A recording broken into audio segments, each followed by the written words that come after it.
I am now going to turn it over to our managing, what's the proper terminology? Is it firm member? I botch this up all the time, of our Orlando. I am super fancy, in case you haven't noticed, Jeff. Firm member and managing partner of the Orlando office. There we go. There you go. And Alan, I'm going to turn it over to you now. Please take over and let's educate everybody on condominium association board membership. All right. Well, I'm going to share my screen real quick. Jeff, thank you for that introduction. Two things that I wanted to point out about what Jeff said. I don't care if you have counsel now or not. We're a good choice. And the other thing is, it's not something he said, but something that Jeff showed us that I've never noticed, no matter how many times he's shown his browser. But the fact that he's got an entire folder called coffee in his browser is just impressive. All right, moving on. Welcome Got to stay alert. I've watched this stuff over and over again. I got to find, although you're very entertaining, so you keep me in tune here. All right, I'm trying. Thank you. Welcome everyone to the 2023 Condominium Board Certification course. As Jeff mentioned and I mentioned, I'm the managing partner of our firm's Orlando office. K-Bender Imam also has offices in Pompano Beach, which is Broward County, Palm Beach Gardens, which is Palm Beach County, and also in Tampa. We're throwing some prayers out for our attorney in Tampa right now. We also have an office in Miami by appointment only. We got 20 attorneys that work with the firm, 8 of whom are board certified experts in this field of law, and 1 of whom is board certified in construction law. So anything that your community needs, that's all we do. Is 99.9% of our business is representing community associations. So if your community needs anything when it comes to a legal opinion, legal work being done, amendments, things of that nature, collection, etc., it's really what we do. So we would be happy to have you reach out. My email address, which is right on the screen right now, if anyone needs anything during or after the presentation, is as@kbrlegal.com. Now, I won't be checking my emails during the presentation, but I can answer afterwards. So we thank you for thinking of us for your educational needs. Hopefully you'll do that again if your community ever needs representation or guidance. Moving into the presentation, why the heck are we all here? So board member certification is something that every board member in Florida is required to do. If you are on a community association board of directors, whether that's a condo, HOA, whatever it may be, but you guys are condo and co-op specific, you do have within 90 days after being elected to the board to either take this class or sign a certificate that says you've read and understand the governing documents and you think that you'll uphold them to the best of your ability, etc. And in reality, most attorneys can't even read those governing documents. So you guys are making the right choice. And I would suggest that any directors that are here today whose other directors of their community have just signed that little certificate, that piece of paper, I would suggest that you go ahead and have those directors take a class like this. We usually offer them roughly once a month, but sometimes it's more frequently. Occasionally we will skip a month, especially during summer. I think that's probably coming up next year. But bottom line, you guys are doing the right thing. Make sure that after you finish this class, your certificate goes to the secretary or manager of your association so that it goes in the official records where it's required to be.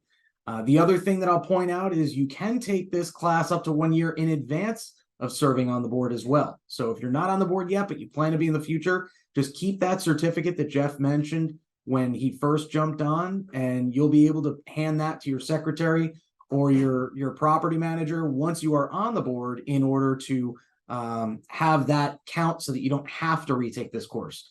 Now, I say you don't have to. Frankly, the laws change every single year. So my suggestion is make sure you're taking either our legislative update course or this course at least once a year so you know what's going on and you can kind of get a better idea and frankly not have to pay an attorney to tell you what is going on in the law. Moving on, the certificate doesn't have to be repeated. So if you stay on the board, you do not have to take this class again. Again, that doesn't mean you shouldn't. It just means you don't have to. Now, if you are suspended from service, that doesn't mean your service is interrupted. It means you're on hold, so to speak. Okay, if you are pulled off of the board for some reason, or you resign from the board, that's when you'll have to take this class again. Now, the certificate needs to be kept for at least 5 years after the election, or during the entire duration of your tenure on the board. whichever is longer. So if you're on the board for 15 years, and we'll talk about term limits, statutory or otherwise in a little bit, keep in mind, you'll have to keep that in your official records for those 15 years. Not having this document means that you get suspended from service automatically. This is why within those 90 days, we strongly recommend you ensure that that gets to the secretary. Not having it on file does not affect the validity of what the board did while you were voting for things. So your vote still counts, but you are suspended once the board realizes that it's been 90 days since you were elected and you haven't completed this. So let's get into what is a condo association. It only exists because the statutes say it exists. So you guys under a condo are governed by Chapter 718. Now there's also 719, which governs co-ops if you're in a co-op and you're here today. Chapter 617 is going to govern both types of communities. Okay, what we're talking about here is a community that is governed by both statutes.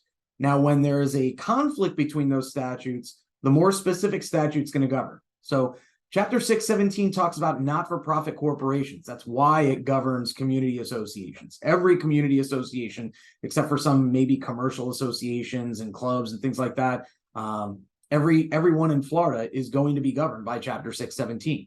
Which specific statute is going to apply depends on what kind of community you are. So in a condo, again, that's 718. Now, the condo exists because there's a declaration of condo. You've literally declared this condominium exists. It creates the title to each unit and to the common elements, and it contains all your covenants and restrictions. So when people call the CC&Rs, they talk about, oh, the bylaws tell us what to do. Well, most of the time, that's actually going to be the declaration.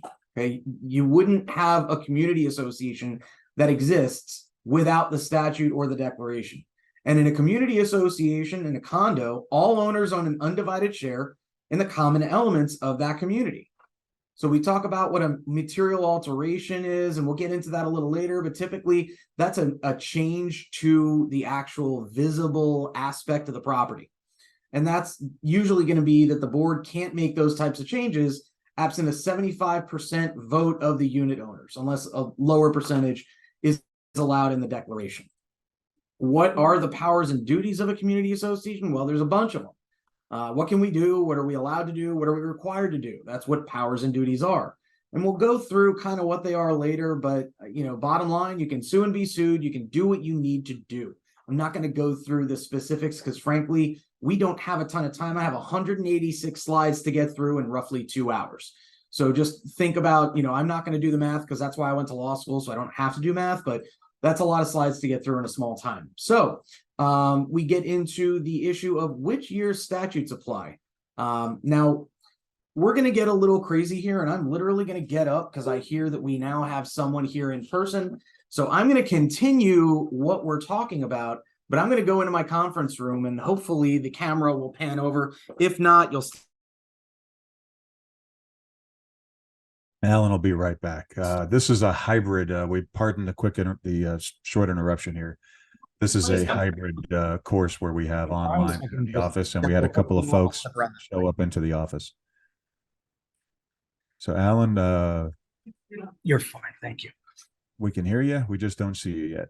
Okay. Well, I will set up that camera, and fortunately, this will be a very brief break for everyone to prepare themselves mentally for a marathon session for the next 2.5 hours. So just give me one moment. I'm now plugged in.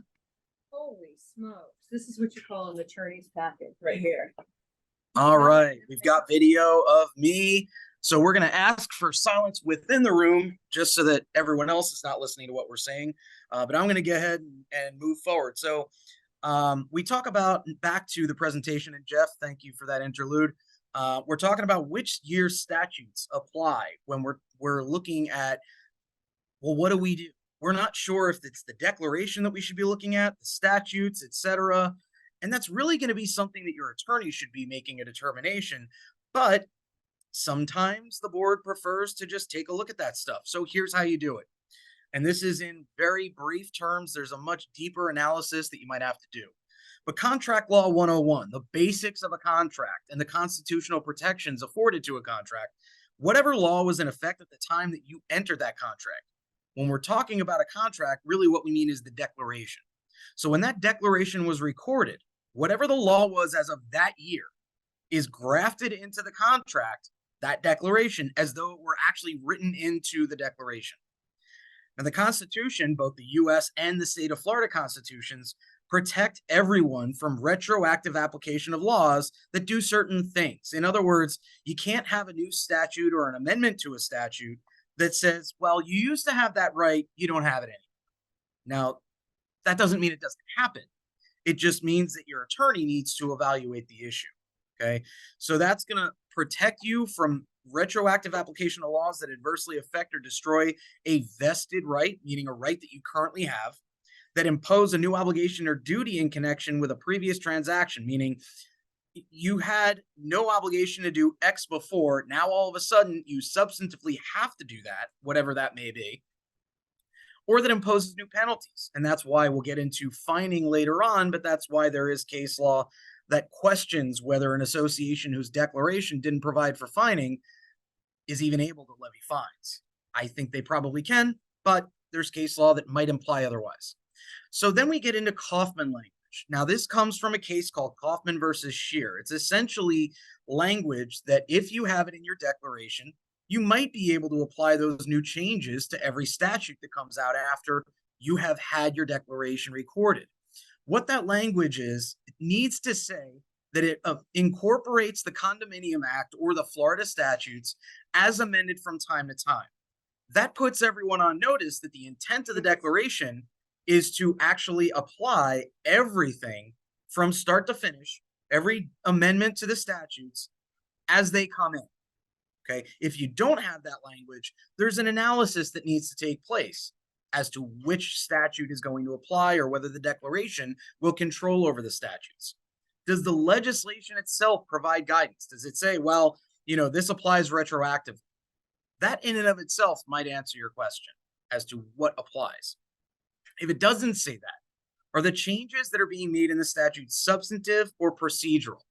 Okay, we'll get into that in a minute. If it's procedural, though, then the legislation is going to apply because you don't have a substantive right that's being impaired, and so the Constitution doesn't really come into play. If it's a substantive change in the statute, then most likely that new legislation won't apply unless you have Kaufman language in your declaration. Okay, so again, that's that as amended from time to time language. Procedural laws are the ones that provide the means and methods for application and enforcement of duties and rights. They're telling you how to use those substantive rights. They're telling you how fines and violation notices, all of that is going to be enforced.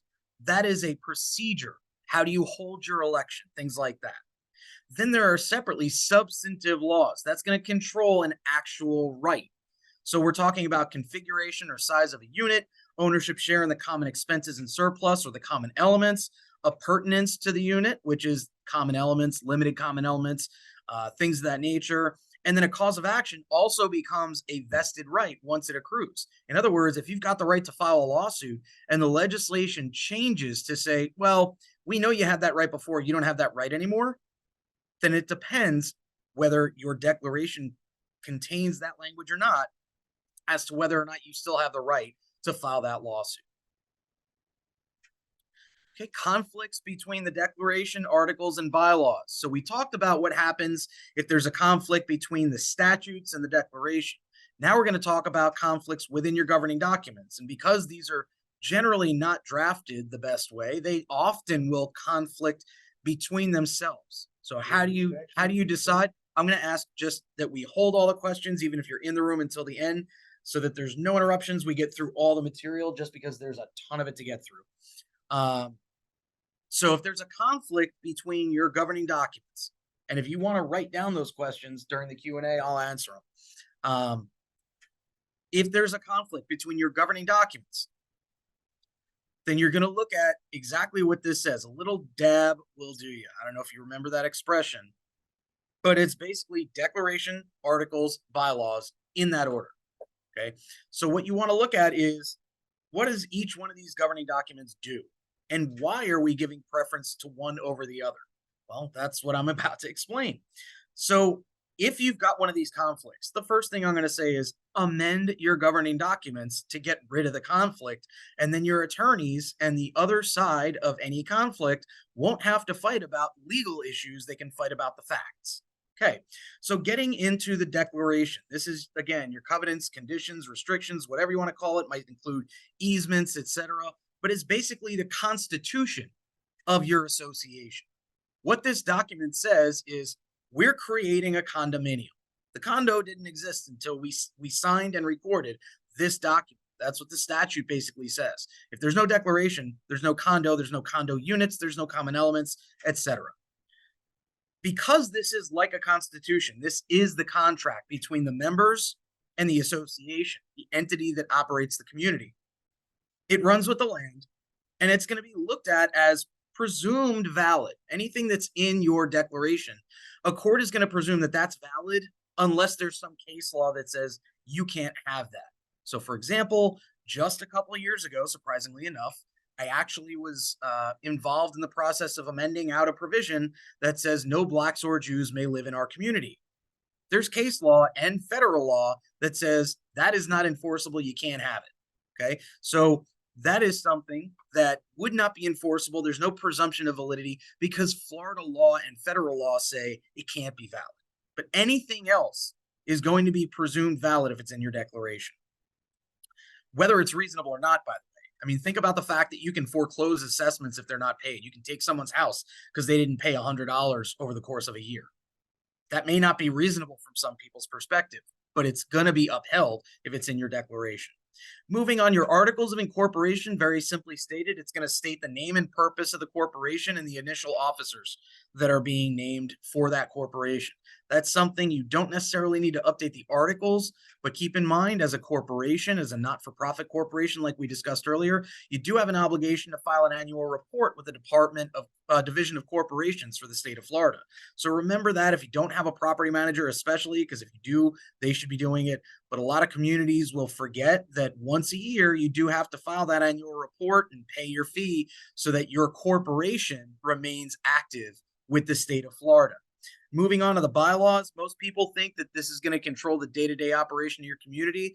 In reality, it controls the procedures that we talked about earlier. So your election, who's allowed on the board, who are the officers of the community, things of that nature, and how do those elections go and things like that. So that's really what's going to be in the bylaws. It's not the day-to-day operation. It's really how meetings are run, duties for each officer and director, etc.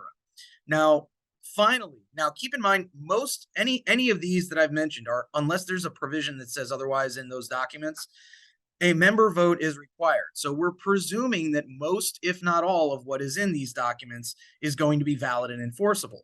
When you create your rules and regulations, your architectural criteria, your policies and procedures, whatever you want to call it, that stuff is generally promulgated by the board alone. There's no member vote. You decide you want to have a covenant enforcement policy. You decide you want to have a collection policy. You decide you want to rule that there will be no firearms on the community playground. Okay, I'm not going to get into politics. I'm not going to get into whether that's allowed or not. But the bottom line is that's the type of thing that the board is going to unilaterally vote on. Now, it needs to be done at an open board meeting. I'm not saying the board gets to just decide that this is it and this is it. They sign paper, you're done. But the members don't get to vote on it. The members only get to speak at the board meeting where it's being considered. So that's going to be most closely scrutinized by a judge that's looking at, okay, there's a significantly more stringent test that judge is going to look at. We won't go through what it is because, frankly, it's a lot of legalese, but it's fairly straightforward anyway. And your attorney should know what that test is and be able to explain it to you.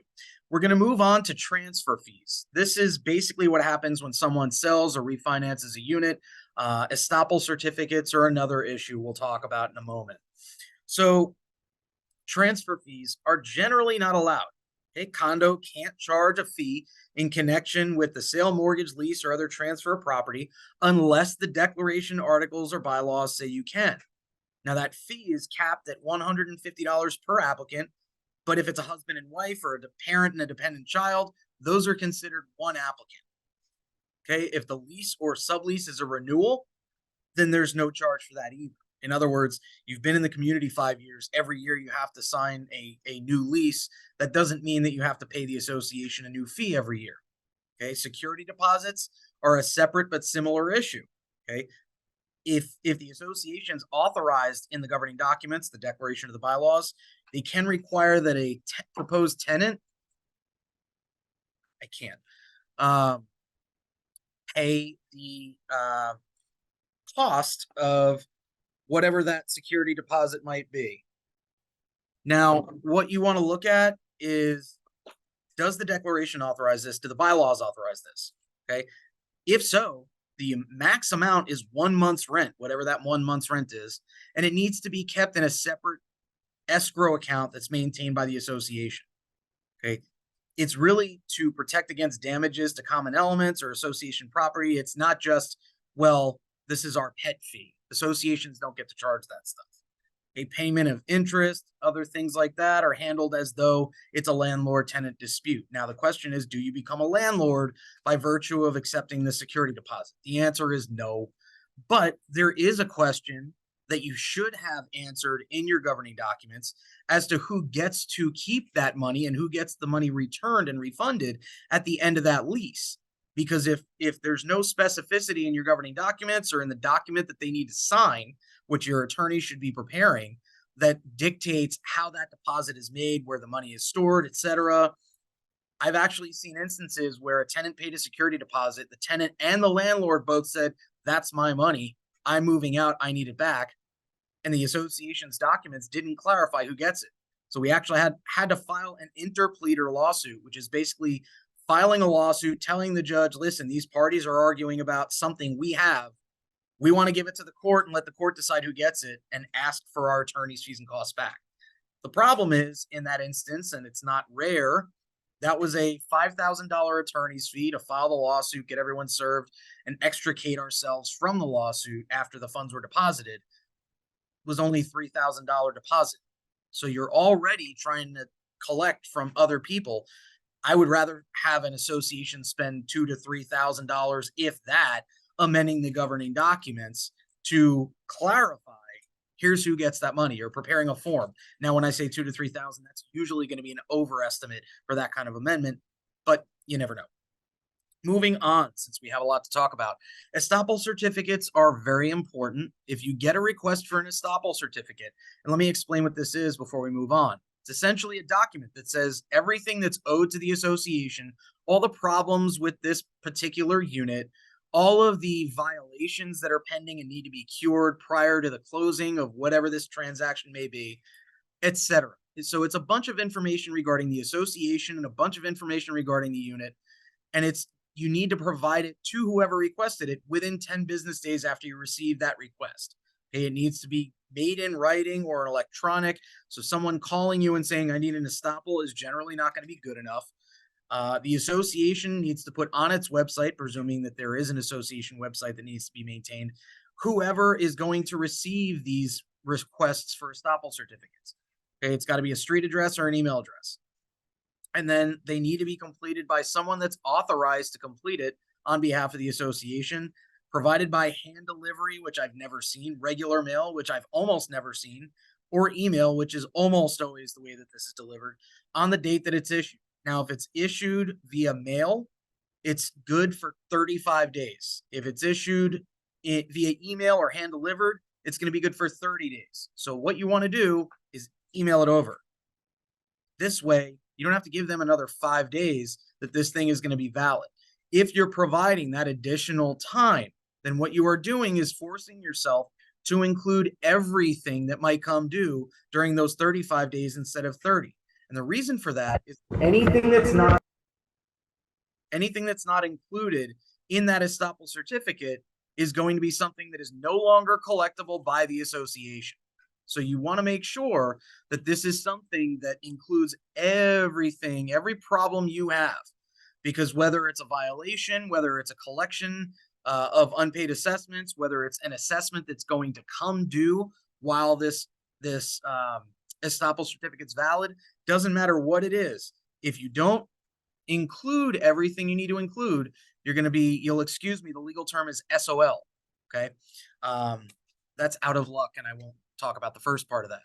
So what we're dealing with here is you're required to provide this document that says, here's everything you need to do in order to close and start fresh with the new owner, or close and start fresh, frankly, with your refinance mortgage, whatever that may be that is scheduled to close. It's just a transaction regarding the unit.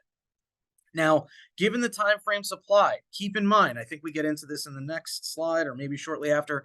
Okay, I'm going to skip the content just because we're short on time, but it's directly in the statute, and you'll get the slides like I mentioned, or like Jeff mentioned, after the class once you complete everything, your survey and all that.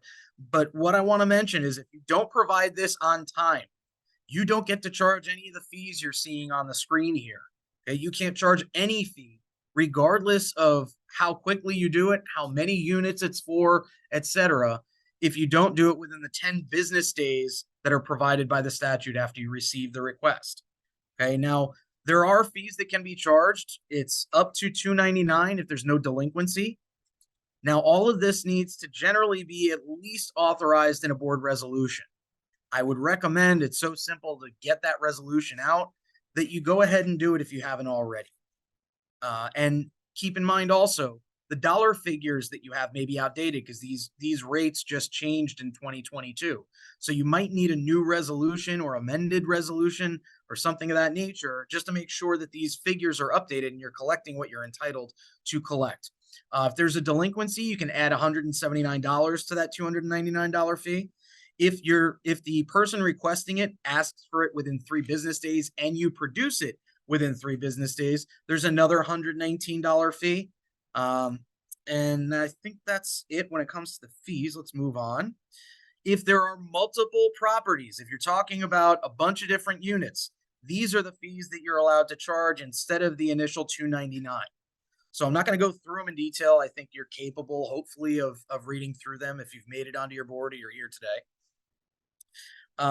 The other thing that a lot of people don't realize, once you've produced this estoppel certificate, if that transaction that it was intended for, whether that's a sale, a refinance, whatever that transaction might have been that someone needed to verify everything's taken care of, if that transaction is not completed within the time that it was supposed to, and no later than 30 days after that scheduled closing date, someone actually asks for the estoppel fee back. The association does have to send that money back to the person that paid it or the entity that paid it. Now, you're not just out of luck there. You go ahead and you tack it on to the account for that particular unit. So you're still saying, well, you know what? This is money that we spent and money that's owed, but it's just something that does get tacked on rather than the association keeping the money it got.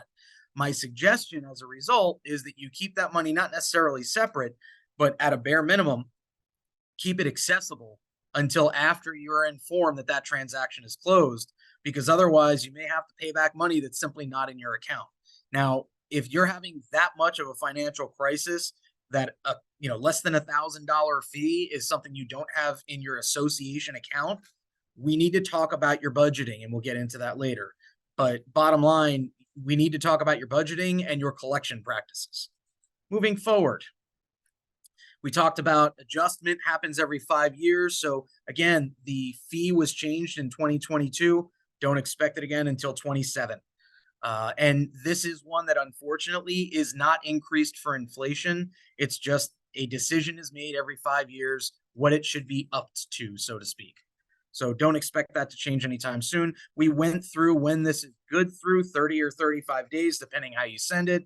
If you make a mistake on the estoppel certificate, or you need to amend it for some other reason, you get new information or someone makes a payment, whatever it may be, you do have an obligation to amend the estoppel certificate and extend the date that it's good for another 30 to 35 days. Now, regardless of whether that change to the original estoppel certificate is caused by something the owner or someone else did or an association error, unfortunately, you don't get to charge for that second amended estoppel certificate. Different story, however, if the estoppel expires, the transaction doesn't close, and someone requests a new estoppel certificate. Or if they request one that is good for 60 days out, and you've already provided. My opinion has always been, let's say someone asks for an estoppel, you've provided an estoppel, 15 days later, someone says, we just moved the closing date to 45 days from now. We need a new estoppel that's good through then. From my perspective, that's a new estoppel and requires a new fee. But that's going to be up to your attorney and, frankly, up to your risk tolerance to determine whether you try to charge that fee or not, and whether you push it if the person that's asking for the new estoppel certificate fights you on that new fee. There is other requested information that someone can ask for. It's generally going to be lenders like Fannie Mae, Freddie Mac, but it could be someone that's purchasing a unit in a condo.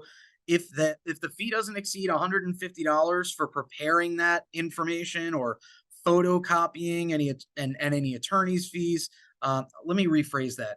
That fee can be up to $150 plus the reasonable cost of photocopying. Usually that's going to be up to 25 cents a page, usually going to require a resolution or a contract with your management company or your attorney that they're going to charge that fee or that cost, and any attorney's fees incurred by the association. So if they're asking for what we get occasionally is an opinion letter, and it's a legal opinion from the association's counsel that they can comply with whatever requirements this lender might be putting in, you can charge the attorney's fees that the attorney charges the association to that individual who's requesting it. Okay, the other thing to keep in mind, if you provide this information pursuant to a written request, the person that includes a statement that the responses are made in good faith to the best of my ability as to their accuracy, they're not going to be held liable for anything that's wrong in that written statement.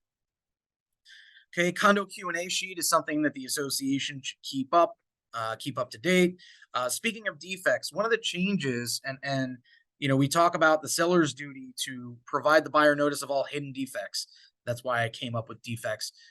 The statutes of limitations actually changed this year related to condo construction defects. They changed in July. If you have one of those types of claims pending, or there is a construction issue in your community, we do have, like I mentioned, a board certified construction attorney on staff. I'd suggest you reach out to your attorney as soon as possible, because those statutes of limitations got much shorter this year, and you may have to sue sooner than you thought, or maybe already out of time to do that. So speak with your attorney right away if there are any construction defect issues that you might need addressed. Unit owner disclosures prior to sale.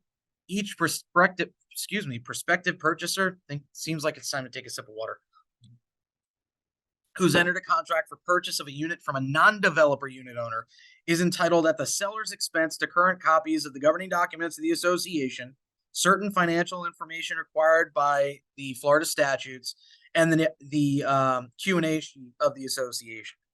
That purchaser is also entitled to receive a copy of a governance form, which is basically summarizing governance of condo associations. It's kind of like a mini version of this class. But that, again, those are all things that the seller needs to provide, not the association. So if the buyer is asking the association for it, just understand these are not things that you're required to provide directly.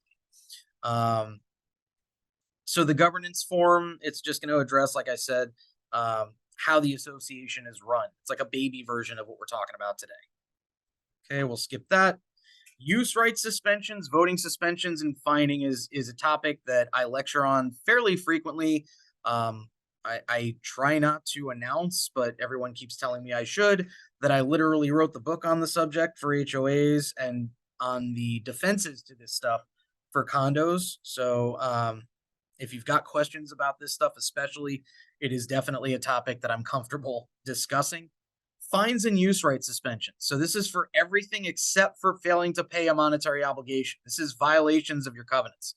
You can fine these people or suspend their right to use common elements with limitations, by the way, that we'll get into in a minute, after following this procedure, even if nothing stated in the governing documents. So the board basically votes to levy a fine, which is a dollar figure that this person has to pay, or a suspension of use or voting rights. Okay, 14 days notice is provided, and there is a hearing that then needs to take place before a separate impartial committee. That committee is your fining committee. Now, whether they are doing suspensions, etc., it's all the same. That needs to be at least 3 people who are not directors, officers, or managers, or their direct family members. So it's a completely impartial group. And that group is basically going to sit there and hear evidence from the owner who is being fined or having their use rights suspended. And that evidence is going to be decided upon by this finding committee. If the finding committee says, yes, the board voted to levy the fine or the suspension, we agree with the board, then the owner gets notified and they have to pay the fine or deal with the suspension until they cure whatever the violation may be. And at that point, that fine or that suspension should be withdrawn and be done. If it's a fine, they should still have to pay it. Now, if this finding committee is not embodied and you can't have this meeting, you also can't have fines or suspensions. If they say, no, we don't want to fine or suspend this person because we don't think what they did was bad. We think that it wasn't a violation, or we think that they should be given more time. You can't levy the fine. You can't have the suspension, period. The board doesn't get to just do it anyway. So keep in mind, you need an actual approval by this finding committee. Okay. Now the maximum fine that the board can levy is $100 per violation per day of a continuing violation. In other words, we're not talking about you didn't take your trash cans in on time, but you did the next day. We're talking about you need to, and I know in a condo this is less likely, but you need to mow your lawn. You need to repaint the exterior of your unit or something of that nature. You need to get the bathtub off the balcony is one that I've dealt with. Keep in mind, that can be up to $1,000 total per violation. In a condo, you cannot lien for fines, meaning that at most, what you're going to do with these fines is pursue them in a damages lawsuit and try and get a monetary award from a judge. Now, the likelihood that you're ever going to do anything with that award seems to be low in my experience. I have, twice in my career seen a community association actually sue to recover fines. So what are you doing, bless you, when you actually levy these fines?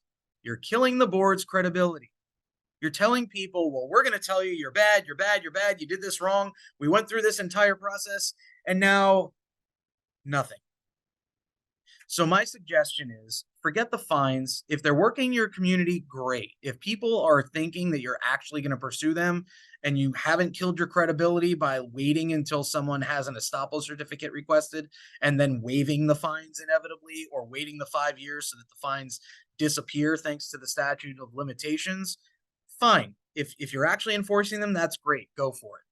But if you're not, go through the standard enforcement process. We'll talk about what that is later, but don't waste your time going through the motions, levying the fines, and then telling people you're going to do something that you're not. Because if you tell people you owe us money, that should be accompanied by, and if you don't pay it, we will sue. If it's not accompanied by that, then all you're doing is telling your owners, sorry, but we've got no guts. We're telling you, nothing. Okay, I think I'm done harping on that. We talked about suspension of the right to use common elements. There are limitations to that. Okay, the limitations are essentially anything that's required to access the unit, any parking, any utilities, things of that nature can't be suspended. One thing that I've seen judges questioning, and I've explained it as we are just suspending one method of access to the community and not suspending access to the community, is when you block key fobs to enter through a gate. Okay, you require people to show their license at the gate.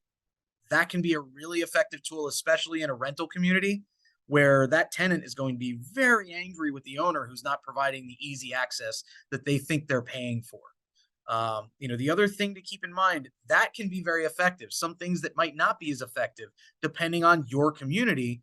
If you're telling people they can't use the gym anymore, they can't use the pool anymore, what's the likelihood that they don't know anyone that's going to let them into the pool area or into the gym anyway, just because you shut off their access? Now that would be another violation, but you've already shown by just saying, well, you can't use this anymore, that you're not really going to take it seriously if you're not also pursuing actual enforcement. And we'll get into what actual enforcement means from my perspective a little later. Moving along, fines. We talked about all of this, so we'll skip it, other than the fine is due 5 days after the date of the committee meeting where the fine was approved. Okay.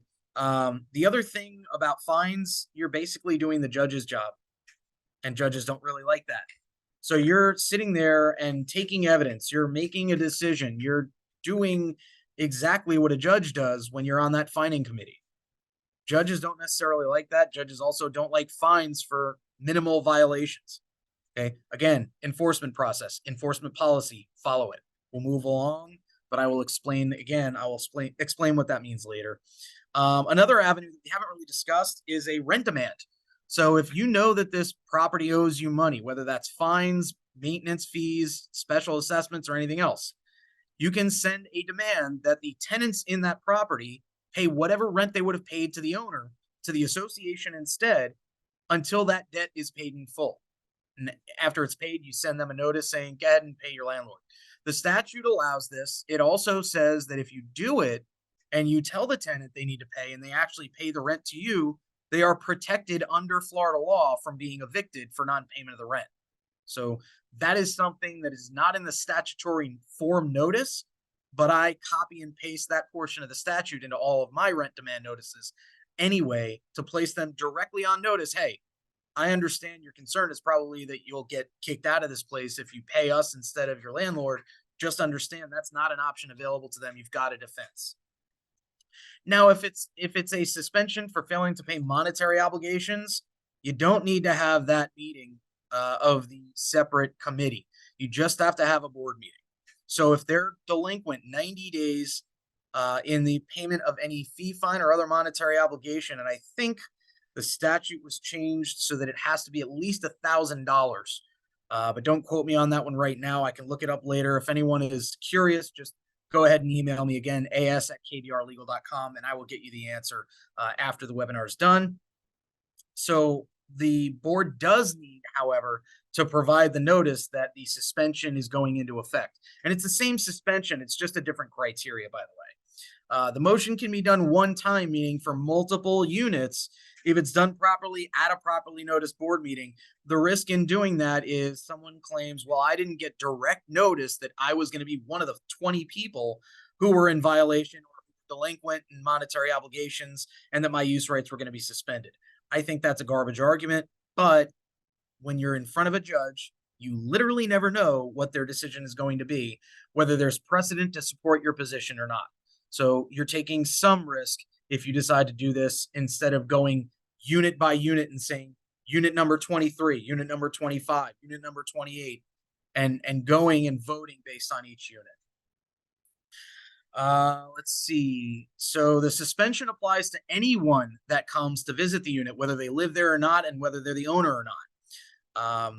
We talked about, let's see, limited common elements that are only to be used by the unit is another thing that the association cannot suspend use of. Meaning if you've got the balcony that is specific to a particular unit, obviously you can't tell them you can't use your balcony. Common elements needed to access the unit, so their ability to drive through, the elevators, things of that in nature, parking spaces, and then utility services. Now we get the question, is the internet, is cable TV, are those utilities? I would argue that the internet might be. Cable TV, probably not, unless you have bulk cable and they are paying for that as part of your assessment. And if they're paying for it separately, you definitely can't shut it off because they're not even paying you for it. Okay, voting suspensions is another option, and you can do it for exactly the same reasons. Now, keep in mind, this is where the delinquency definitely must be greater than $1,000. Proof of the obligation must also be provided to the owner 30 days before the voting suspension occurs. Now, there is also recent case law, and I say recent, it was 2020, which is relatively recent for our area of law, but it says declarations provided recorded before the effective date of the amendment that says that you can suspend these voting rights, it might not apply. You might not be able to suspend the voting rights unless you've got the Kaufman language that we discussed earlier, which is that as amended from time to time provision. Okay, if you don't have that, then the argument is that the right to vote in association matters as a member of the association is a substantive right that the statute can't get rid of. Okay, let's see. Now, just like if we are suspending for violations, if it's a monetary obligation that we're suspending for, that suspension lasts only until that obligation is paid in full. Now, if that means it was a $50,000 debt and they paid $49,999.99 and they still owe a penny, that's not payment in full. If they signed a settlement agreement saying they're going to pay it over time, but it doesn't address this issue, in my opinion, it is not paid in full until that last payment under the agreement is actually made. But this is an issue that I frequently have seen being addressed directly in the agreement, either that the owner wanted it to be that they clearly are allowed to go back to using all of these things, or the association said, I don't care what you do until you're paid in full. The statute doesn't require me to let you do these things. So just keep in mind, if you are entering a payment plan, that should be something that is a form that your attorney prepares for you, charges maybe an hour or two of attorney's fees to prepare, and you can use that going forward, but it's going to have some actual consequences for violating whatever that agreement requires, and it's going to be a little more specific and frankly more enforceable. I've seen plenty of these where it's less than a one-page document. It doesn't provide that the association gets to move forward with foreclosure if the owner doesn't pay, and it turns assessments into just money damages. So it's actually hurting the association and giving the association less rights rather than making the owner basically pay by giving up some rights in exchange for the payment plan that's being offered by the association. So anytime you've got those payment plans that come up, even if it's to resolve something like this, my recommendation is have your attorney draft that form and have it be something that is not specific to that situation. Have it be something that the association can then use anytime that they want to have a payment plan entered with any owner going forward. Moving on. Be careful what you wish for. If you do suspend voting rights, they don't count for any purpose, including trying to establish a quorum. So yes, you may want someone to give up their right to vote, potentially give up, their right to be elected at an election. But at the same time, you're also giving up the right to have a quorum established and potentially amend your governing documents, actually hold the election meeting, whatever the members get to vote on that they're not going to be allowed to vote on at this particular meeting. Okay, moving on to member meetings. Speaking of which, the annual meeting, the location is generally going to be wherever the bylaws say it's supposed to be. If they're silent, it's within 45 miles of the actual condominium property.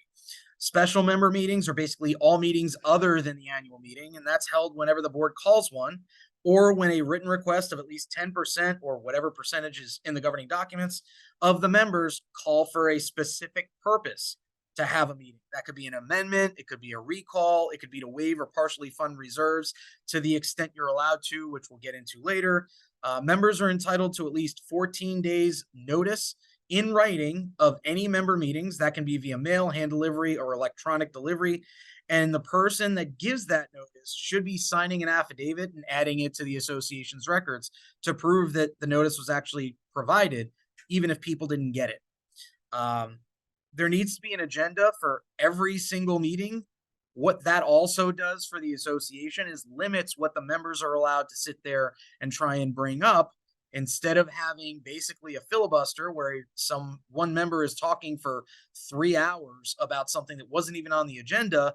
If you have an agenda, which you need to do anyway under Florida law, and you have a written policy, which I recommend every community association have, governing member speech at meetings, you can dictate when the members get to speak during that meeting, whether that's a member meeting or a board meeting, whether it's before or after the vote is taken. I generally suggest before, whether they can cede their maximum of 3 minutes of speech on all agenda items to someone else, meaning whether or not someone could gather everyone else's speech that they don't want to use and talk for 25 minutes. Okay, these are all issues that can and frankly should be addressed in a written policy that the board adopts and that then is used at every member meeting going forward. So I talked about 2 policies. I want to be clear. There's another one, collection. I want you to have a collection policy that says we're not going to wait 3 years before we turn over accounts to our attorney. Okay. I want it to say within 30 to 60 days after each assessment accrues, that first notice, the notice of late assessment, is going to go out. After that, it's going to go to counsel to move forward. or whatever your management contract provides for. The other one that I think that every community should have, we talked about covenant enforcement, collection. We talked about member speech at meetings. The other one is records inspections, which we'll get into later. Make sure you've got a policy so that you're not getting a new one from the same member 5 times a month, which I have seen happen. Okay.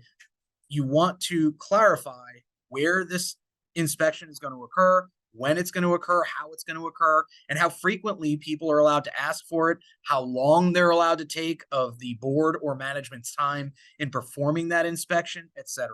So these are just general concepts, but I think every community should have all 4 of those policies. And frankly, it's the first thing I recommend as soon as I take on a new client if they don't already have it, or we clean it up a little bit if someone else prepared it. So moving on. Member meetings. And keep in mind, this is not me promoting the firm. It's not me promoting my services. It's something, even if you use another attorney, you should be recommending and discussing with your attorney as soon as you get on the board. Why don't we have this? So just don't think I'm sitting here and trying to push you into paying more money to our firm in particular, although I wouldn't complain if you did.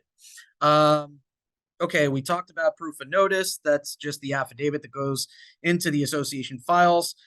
Someone that consents to receiving notices by electronic transmission is responsible for any filters that you go to spam, that they didn't get the email. It's their responsibility. So if that email address that they gave you is the one that you use to provide notices instead of mailing documents, and that email bounces, meaning you get a notice that said it wasn't delivered, not your responsibility, association. That's statutory. Okay. It's the owner's responsibility to provide a valid email address and ensure that they receive it. Now, I'm not saying don't send them an email saying, or make a call or send them a copy in the mail with a quick note that says, hey, your email bounced. You might want to give us a better email address, but you're not obligated to do that. The other thing, if you're having any meetings, you should be providing handicap access to anyone that requests it because of a handicap. Now I won't go into detail because frankly, we're an hour into 2 hours and we're only on slide 34. There's some of this that I'll breeze through, but I will mention we do have an hour-long webinar, or I think it's an hour and a half, on the Fair Housing Act. I suggest checking that one out for every director because that'll go more into detail about these types of requests for accommodations of association rules. So I do suggest that everyone check that out, but rather than spending the additional hour now, check it out later at your leisure. It's on our website under the resources tab, just like all of our other recorded classes from the past. This one will be up too if you want to refer back to it in the future. Usually Jeff is really good about getting those out within less than a week after the class. Member meetings. So unless a lower number is provided in the bylaws, the percentage of voting interest required to constitute a quorum at a meeting of the condominium is a majority of the total voting interests. Meaning if you have less than that majority, or whatever your governing documents say is a quorum, usually that'll be in your bylaws, you don't have a meeting. You're done. You continue the meeting, or you say, well, we couldn't get a meeting together. There's no meeting if you don't have a quorum. Unless the governments provide otherwise, the governing documents provide otherwise, decisions are by a majority of members present at a meeting where a quorum is attained. Now, keep in mind, that doesn't mean a majority of the voting interests. That means a majority of whoever showed up, as long as you have a quorum. So it could be 26% of your membership that's still approved whatever that item is, because it's a majority of a majority. Members, like I said, have the right to speak for up to 3 minutes. You can and should adopt reasonable rules, which we went through. Members can record or videotape meetings. So keep in mind, if you're sitting there and saying, well, we don't know if we should allow this person. Well, if they're a member, they have the right to record all meetings, whether it's board meetings or member meetings, unless it's closed for legal purposes, meaning the members can't attend because of attorney-client privilege, or it's closed to the members because it's regarding employment issues. Voting by proxy, a general proxy is, hey, you have my proxy, you vote however you want. Limited proxy is, here's what I want you to vote on. Might even say, here's how I want you to vote, okay? In a condo, limited proxies can be used for any of these things. General proxies are very limited in use. Either can be used to establish a quorum. And for condo elections, no proxy is used. It can be used for other business at the annual meeting. Instead, you use a ballot for people that are curious why you can't use a proxy. You are technically not voting by proxy, even though effectively it's the same thing. Let's see. Proxies can't be valid for more than 90 days after the date of the first meeting for which it was given. So if you don't have that quorum and you need to continue your meeting, as long as it's not continued for more than 90 days, any proxies that were used initially for that first scheduled meeting are still valid, unless it's revoked at any time by the person that executed. So if you sign a proxy and you decide, you know what, I'm going to go to that meeting instead, you can revoke that proxy at any time. The other thing that a lot of people don't realize you can do, either as a membership or as a board, is a written consent, which is really a resolution in writing in lieu of a meeting. Okay, it can be used unless it's prohibited in the Articles of Incorporation. The members' signatures can be obtained anytime within 90 days from the date of the first executed written consent. So you've got 90 days from signature number 1 to signature number whatever you need. If it's the board doing it, it's just a unanimous decision of the board held in lieu of holding an actual board meeting. Okay, elections. I'm going to go through this relatively quickly because it's a fairly easy one, even though it seems super complicated. Okay, there is a very detailed procedure that condos need to follow in holding their election meetings. There's no quorum requirement at an election meeting, but at least 20% of the voters must cast a ballot in order to have a valid election. Now, the condo election process is regulated by Chapter 718. It's also the Florida Administrative Code. This is all stuff that your attorney or your manager should be working through with you, okay? The other thing I want to mention, close off the balloting at some point during your election process, meaning tell people we're no longer accepting ballots. Usually that can be anywhere up to 10, 15 minutes after your election process starts.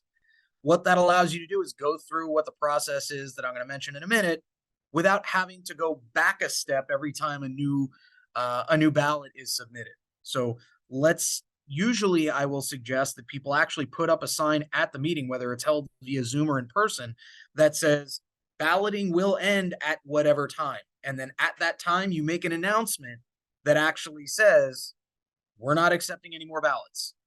It's something you might also put in your notice if that's something that you're deciding to do, so that everyone knows in advance. If you're 15 minutes late to the meeting and you haven't submitted your ballot in advance, it won't count. So here's the process that condos follow. You've got 60 days before an election, at least 60 days, I'm sorry. The association mails the first notice of the date of the election and where it's going to be held, and et cetera. Within at least 40 days before the election meeting, anyone that wants to be nominated as a candidate needs to submit a written notice telling the board, hey, I want to be on the ballot. If the candidate requests it, then within 35 days before the election, they can submit an information sheet that basically is just a standard 8.5 by 11 sheet that says, here's why you should elect me. Now, some people will also say, here's why you should elect me and not these other jokers, okay? Sometimes that's in there. The association has no control over what goes into that notice. My only suggestion, if you get one that is really egregious, write to the owner, and you might suggest that there might be some defamation involved if this goes out to anyone other than the people that have already received it. But that's neither here nor there. It's really not the association's responsibility to make sure that that notice is kind and courteous. You can see the mudslinging that happens in literally any political election, whether it's local, state, national. Just expect the same thing in your community, even though it should be exactly what I just said, a community. Some people don't understand that fact. And then finally, not less than 14 days before the election, a second notice goes out together with the ballot that's going to list all of the candidates alphabetically by surname. It's not going to say who is an incumbent and who isn't.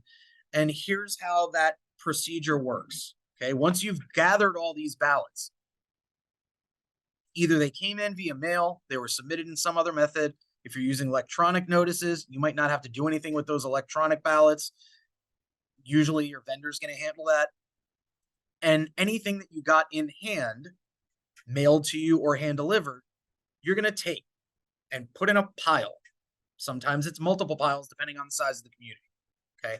You're going to have an outer envelope. That outer envelope is going to identify the unit and have the owner's signature.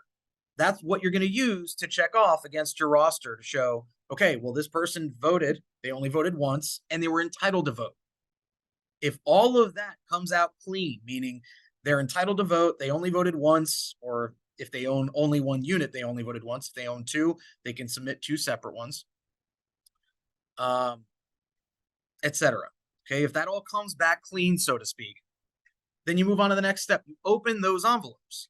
You pull out the inner envelope and you separate those out. So the outer envelopes go over into a separate pile. You keep them because they are association records associated with the election meeting. So don't throw them away, put them in a box and keep them somewhere. Then you're going to take all of your inner envelopes, make sure there's no markings on them. Now, that's what's supposed to happen. With this one, frankly, if someone marks it and says, this is John's ballot, I don't really care. All John did was give up his right to be anonymous in how he was voting. I don't consider that an ineffective or ineligible ballot. So I don't really care what's written on the envelopes, the inner envelopes. Just open them up, move the ballot to the side. Then move the envelopes again into that pile that you've already kept. Now you're going to actually look at your ballots. Okay, make sure that there's only one ballot per inner envelope. If there's more than one, those are generally going to be ineffective. You're going to mark them disregarded. Okay. If you have only one ballot and only the amount of people or less that individual is entitled to vote for, that's a good ballot. You count the vote, you move on. Let's say you have 4 eligible positions. They voted for 5. I have no idea which of those 5 they're going to want me to strike out so that it's a correct ballot. So that ballot is disregarded. You write disregard on it, put it in a disregard pile. It's easier to keep those piles separate, by the way, even if you just keep a paper clip on the ones that were disregarded, so that if there is any challenge to the election process, all you have to do is say, here are the ones that we disregarded. Everyone else counted. What's the problem? Okay. Now, obviously, it's a different issue if someone says you counted a vote that you shouldn't have counted. But usually it's my ballot didn't count and I want to know why. Well, here's why. Okay. So now that you've opened all these up, you've checked whether everything is okay, you've counted, you've notated, 1, 2, 3, 4 strike through, you've got all your counts. Whoever gets the most votes wins. Now, if you've got 4 positions open and 5 people were nominated or 20 people were nominated, I couldn't care less. The top 4 get it. Done. That's it. Whoever got the most votes, regardless of how many positions you have, you just go down the line. Whoever was first, second, third, fourth, fifth, etc. So the other thing to keep in mind when we mention you've got 4 positions open, what if you've only got 4 nominations?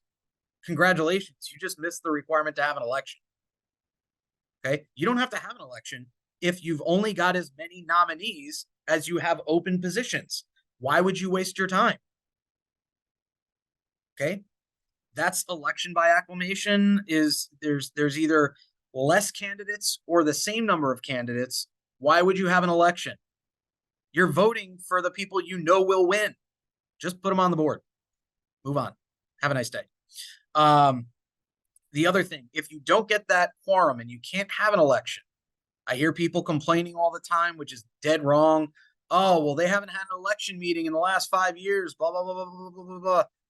Don't care. It's not my fault. You guys chose not to show up and gather people to show up, and you couldn't have an election because you didn't have the 20% membership attendance that was required to hold an election. Okay. You still held the meeting. No one showed up, so you closed off the meeting.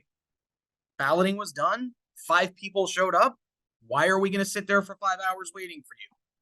Okay. At that point, the board rolls over till the next election meeting or until there's a recall, whatever that may be. If you have a challenge in the election process, you're saying that something was done improperly, you've got only 60 days to file that. Okay. Anytime after 60 days that you file that election challenge, you lose the right to do it. You've waived it.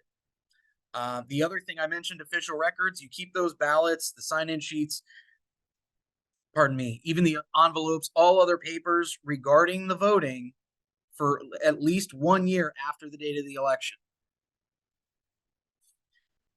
Candidacy.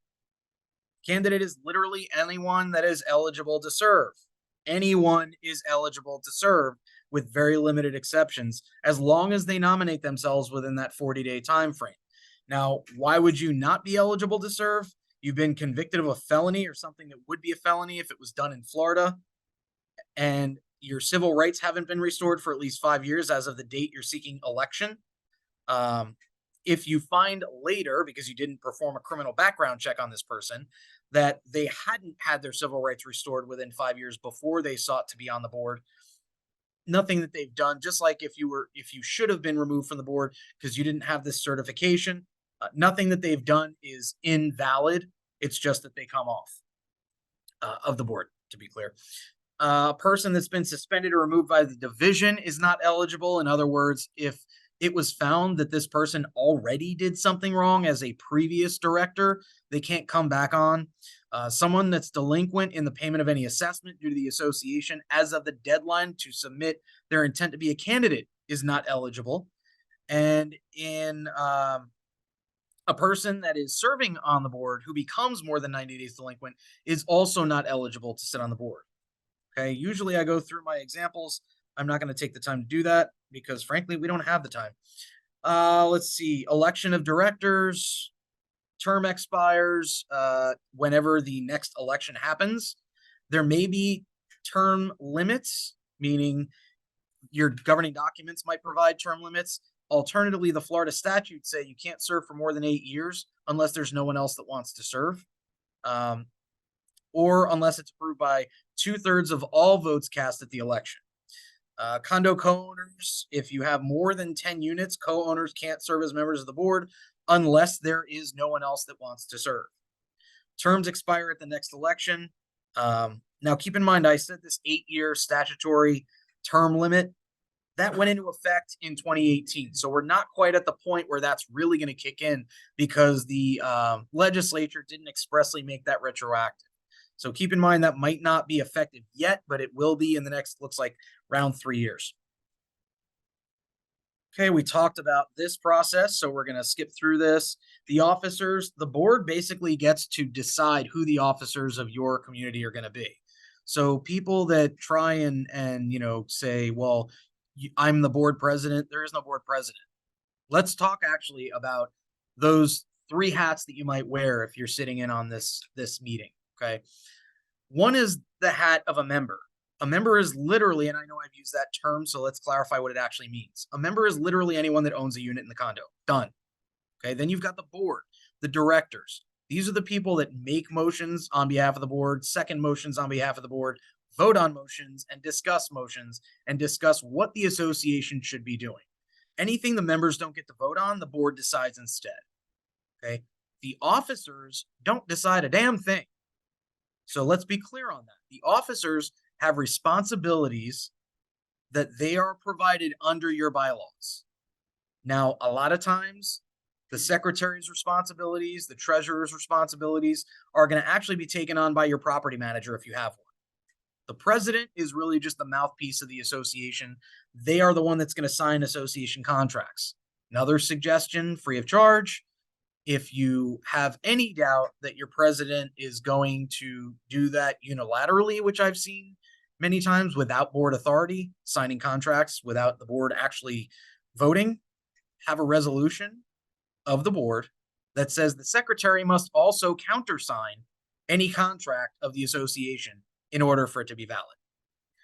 Then there's no unilateral action. The worst case scenario is you've got your president and your secretary both colluding, so to speak, against the rest of the board.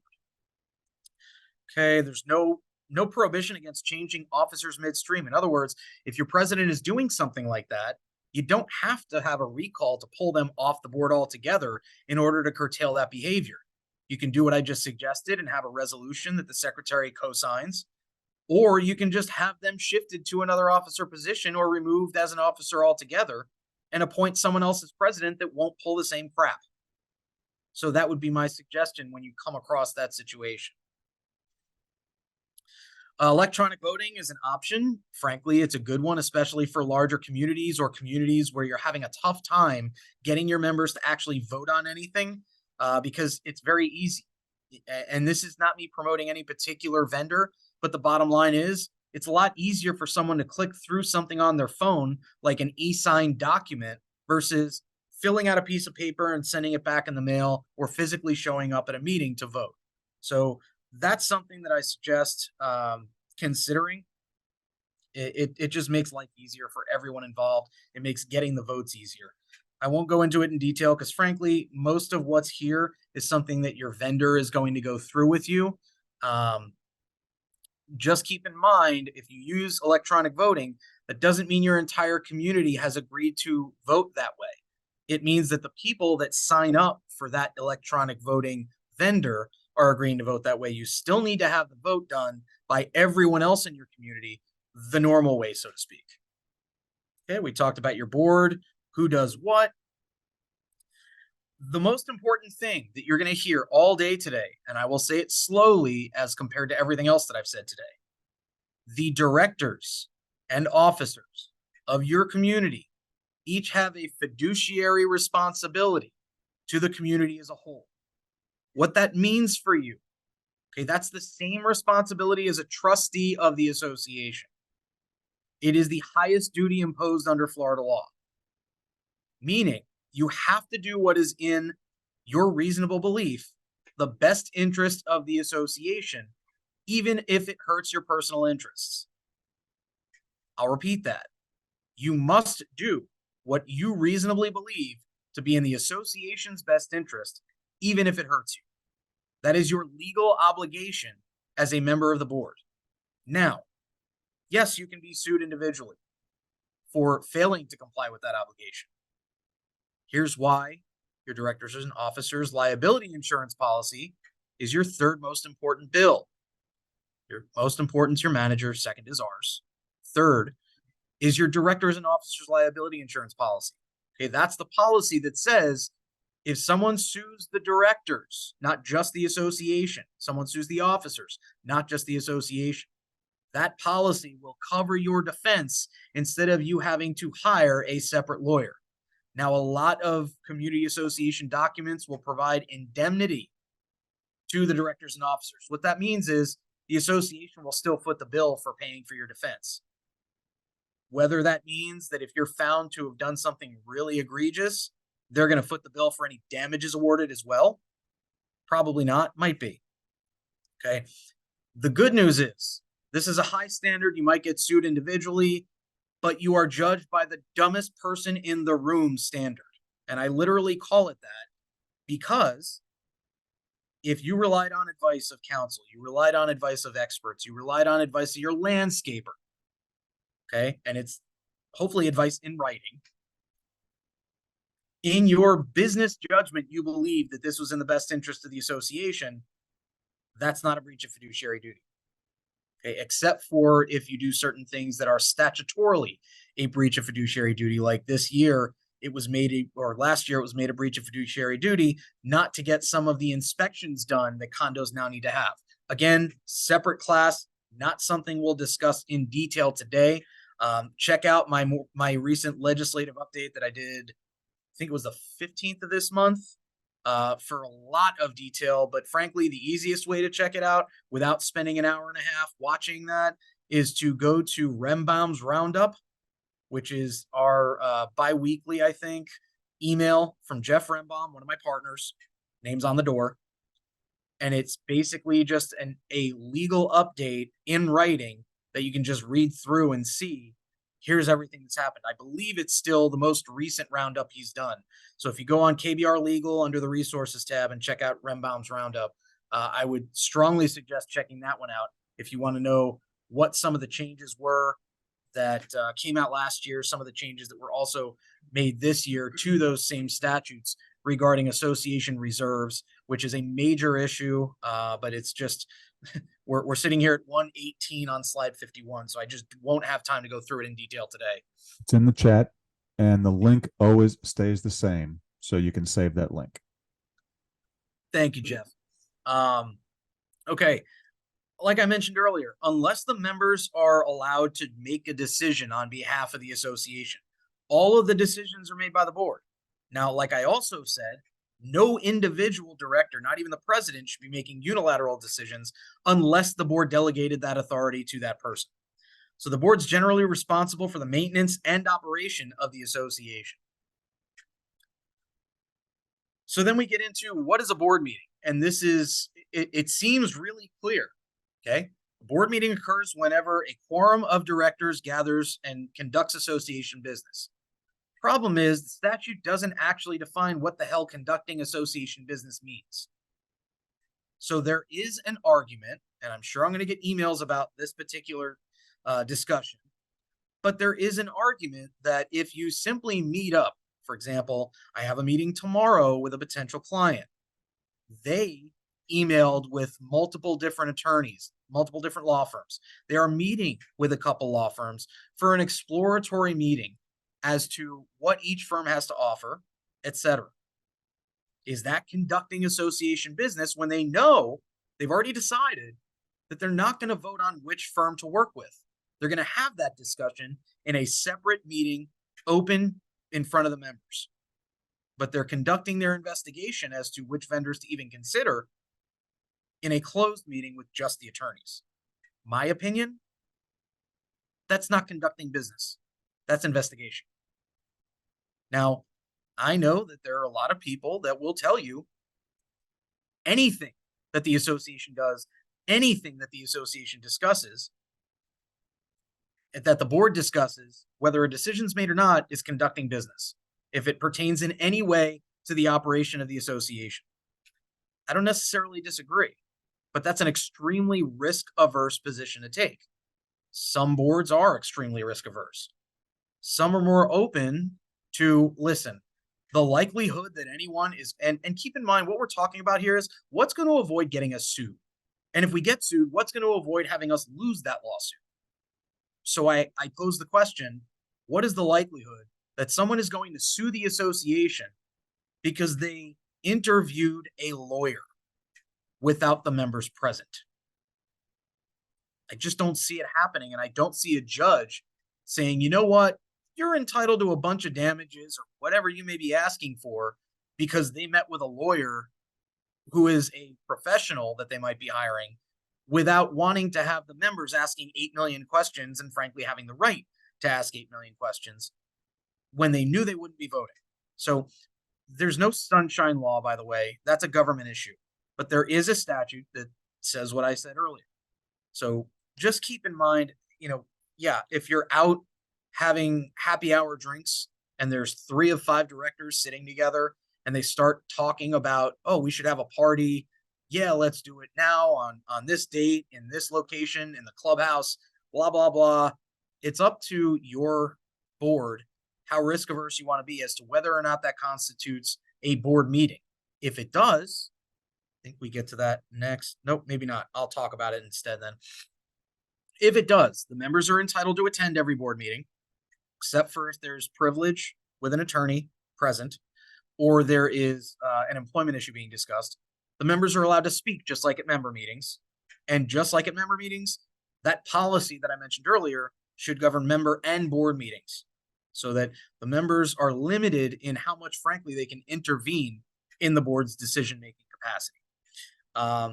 Ratification is something you can do if you do have a decision that's made. This should generally be used for emergency circumstances where you got to make a decision right away. You can ratify that decision at a later board meeting so that you are still doing it the proper way. Apparent authority. This is where we get into the president just unilaterally acting. We talked about it earlier.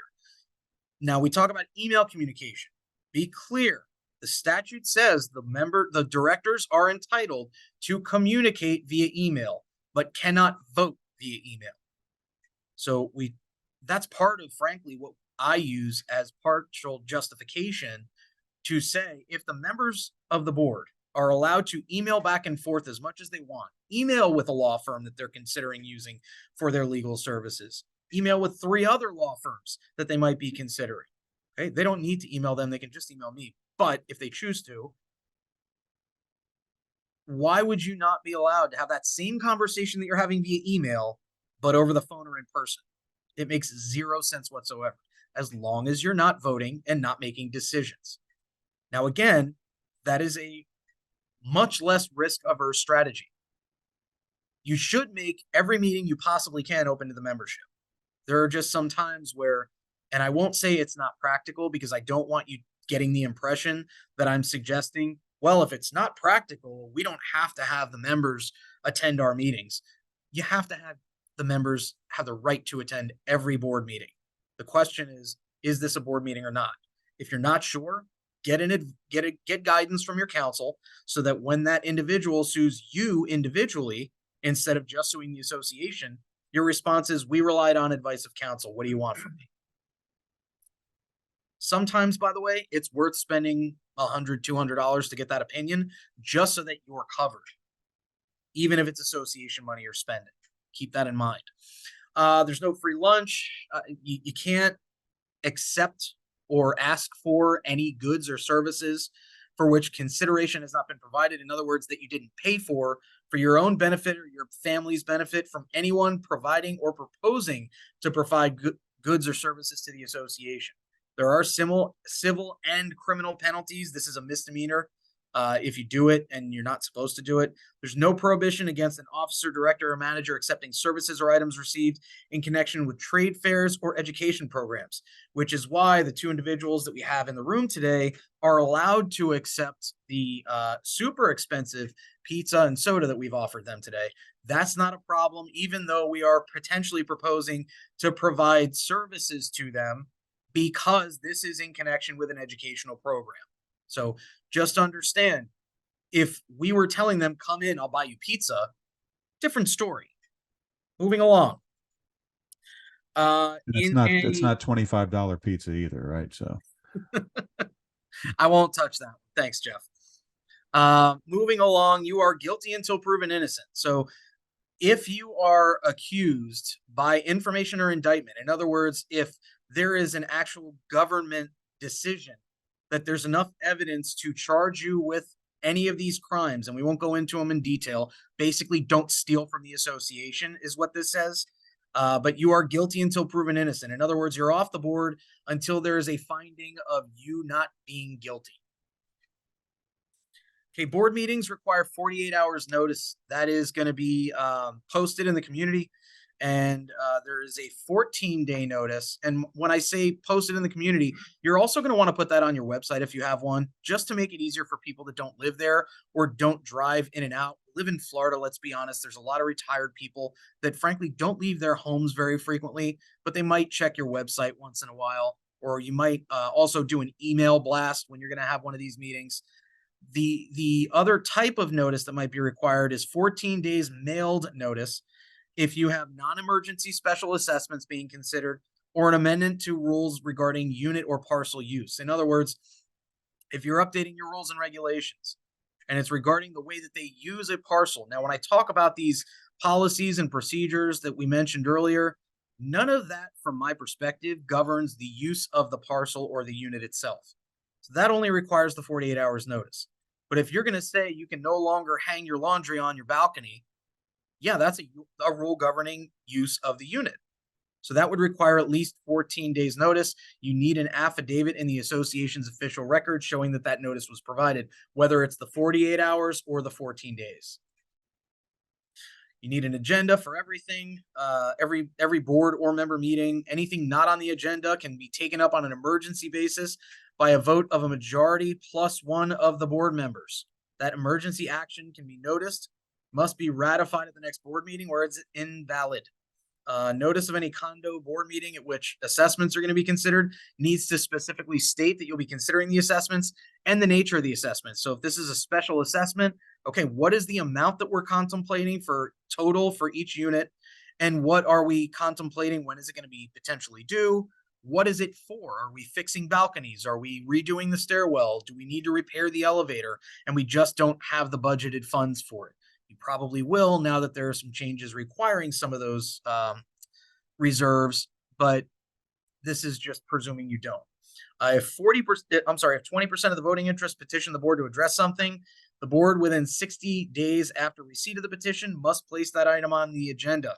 So this is a board meeting being scheduled by the members versus the 10% for a member meeting being scheduled by the members. Members can participate. We talked about this. We talked about when you can have members not able to participate. Any owner can tape record or videotape those meetings, like I said earlier. They have the right to speak, but you can have your policies and procedures say when and how they get to speak. Majority of the directors is a quorum. When you meet by phone, anyone meeting by phone is counted. That also applies to Zoom or Microsoft Teams or whatever virtual attendance program you might want to use. That counts towards a quorum, and they can also vote by phone or by Zoom or whatever it may be. You do need to provide a speaker or a computer that allows all of the other members to see that individual just like they were in the room, or hear them at least just like they were in the room. Let's see, moving on. There is no such thing as a workshop. You have no workshop. You have a board meeting or you don't have a board meeting. Okay, it doesn't exist. You might be trying to get something accomplished. That's great. But it's either a board meeting or it's not. There's no such thing as, oh, it was just a workshop. We didn't have to provide notice. Sorry, it doesn't exist. Committee meetings, same deal. These have to be open if you're going to take final action on behalf of the board, or you're going to make recommendations to the board regarding the association's budget. Those are always open and cannot be exempted from notice. Okay. Meetings other than those can be closed.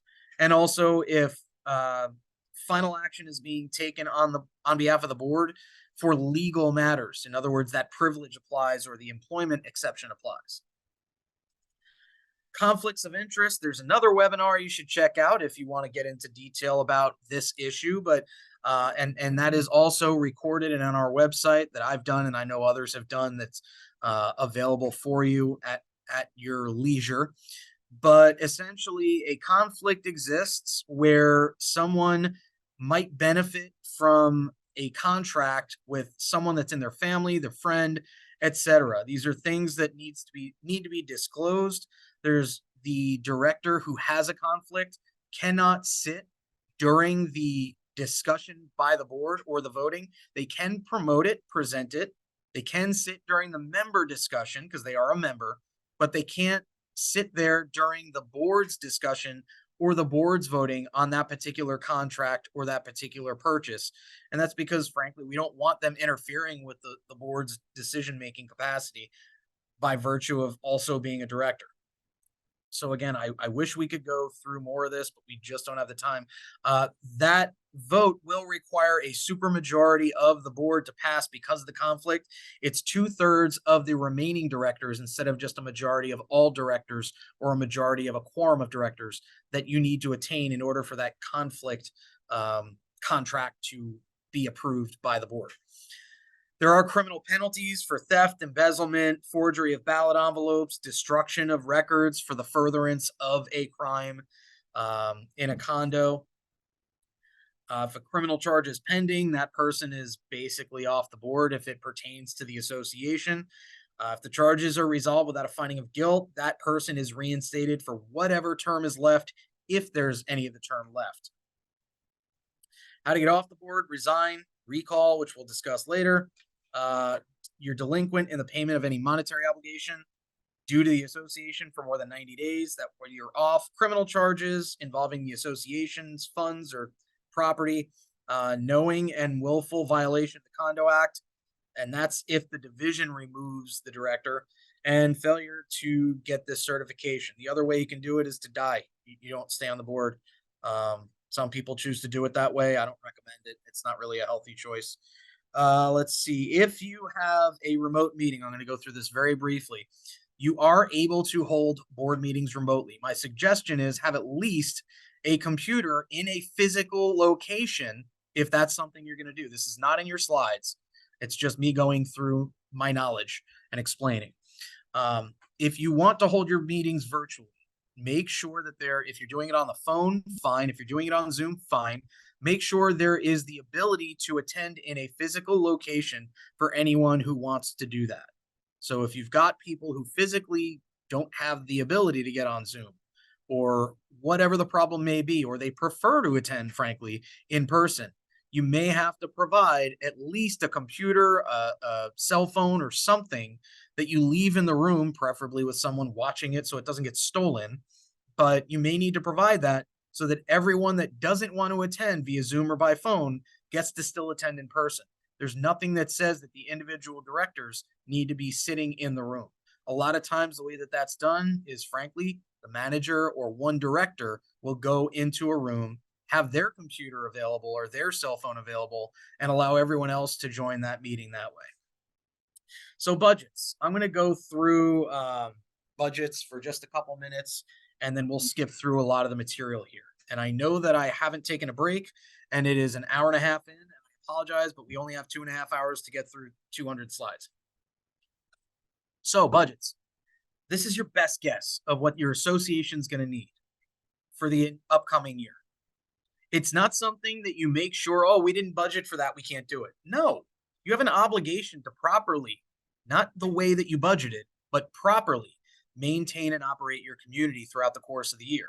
If you didn't budget for it, but it's something that needs to be done, it's something that needs to be done. Find the money, okay? Whether that means you try and levy a special assessment, you get a loan, you get a revolving line of credit, depending on what you might need throughout the course of several years, etc. Make sure that you've got the funds available.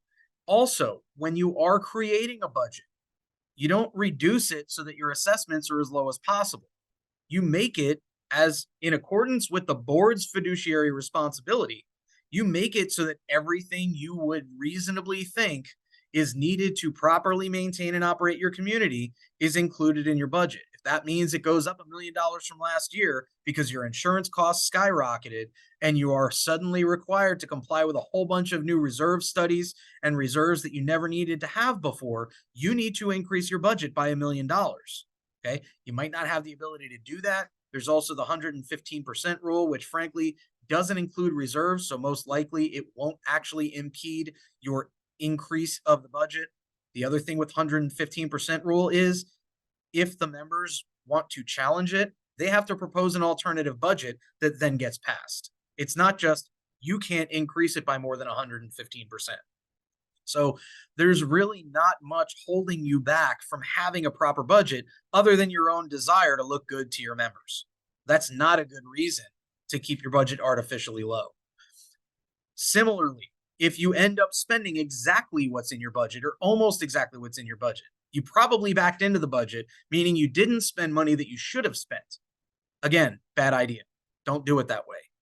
Spend what needs to be spent and then let the members decide that you shouldn't have done what was needed to properly and completely maintain and operate that community. Okay, if they would rather have the building collapse like what happened in Surfside a couple of years ago, I would say it's not their prerogative to make that decision. So make sure that you're doing what you need to do. Similarly, don't decide, well, we don't have the money to enforce our covenants, even though everyone's doing whatever the heck they want. We don't have the money to prepare collection notices and pursue collection matters. We do have a great collection program that we can offer that will hold off all the fees and costs until the end of the file that we can discuss if you want to email me. So that shouldn't be a consideration as to, well, this person hasn't paid in 3 years, but we don't have the money in our budget to go after them for the unpaid assessments. You know why you don't have the money in your budget and you're in your bank account? Because you didn't go after them. Okay? If you're not going after people that are not paying, guess where the money's going to come from? The people that are already pissed off at the people that are not paying. And then they're going to be mad at you because you didn't go after these people. So now that I've harped on that enough, just remember, do what is in your fiduciary duty. Make sure to propose a proper, fully funded budget and leave it up to the members to decide, you know what? We don't want to pay that much. We're going to reduce it. Then you've complied with what you're obligated to do. And it's up to the members to decide to do less than what should have been done. That way, they don't have the basis to sue you for not having done what was your responsibility. Here's a bunch of items that need to be in the budget. We're going to go through, and I already went through a lot of this, so we will be able to breeze through some of it. If you see me skipping through it, just know you're going to get the slides later anyway. And, a lot of what I would say about the budget and the financial statements is going to be just reading the slides for the most part. So you won't get much out of that beyond just reading back through the slides anyway. One thing I'll mention, I mentioned 14 days written notice, hand delivered, mailed, or electronically transmitted, along with a copy of the proposed annual budget is what needs to be sent in advance of the budget meeting. This is something that needs to go out to every member. Let's see, we'll skip a lot of this. Okay, you need to have the annual budget at least 14 days before the start of the fiscal year. There are violations that the Department of the DBPR can find if you don't do this for a second time. So just make sure to get your budget in on time, schedule your meeting in advance, get your budget prepared. Your manager can help you if you don't already have that done.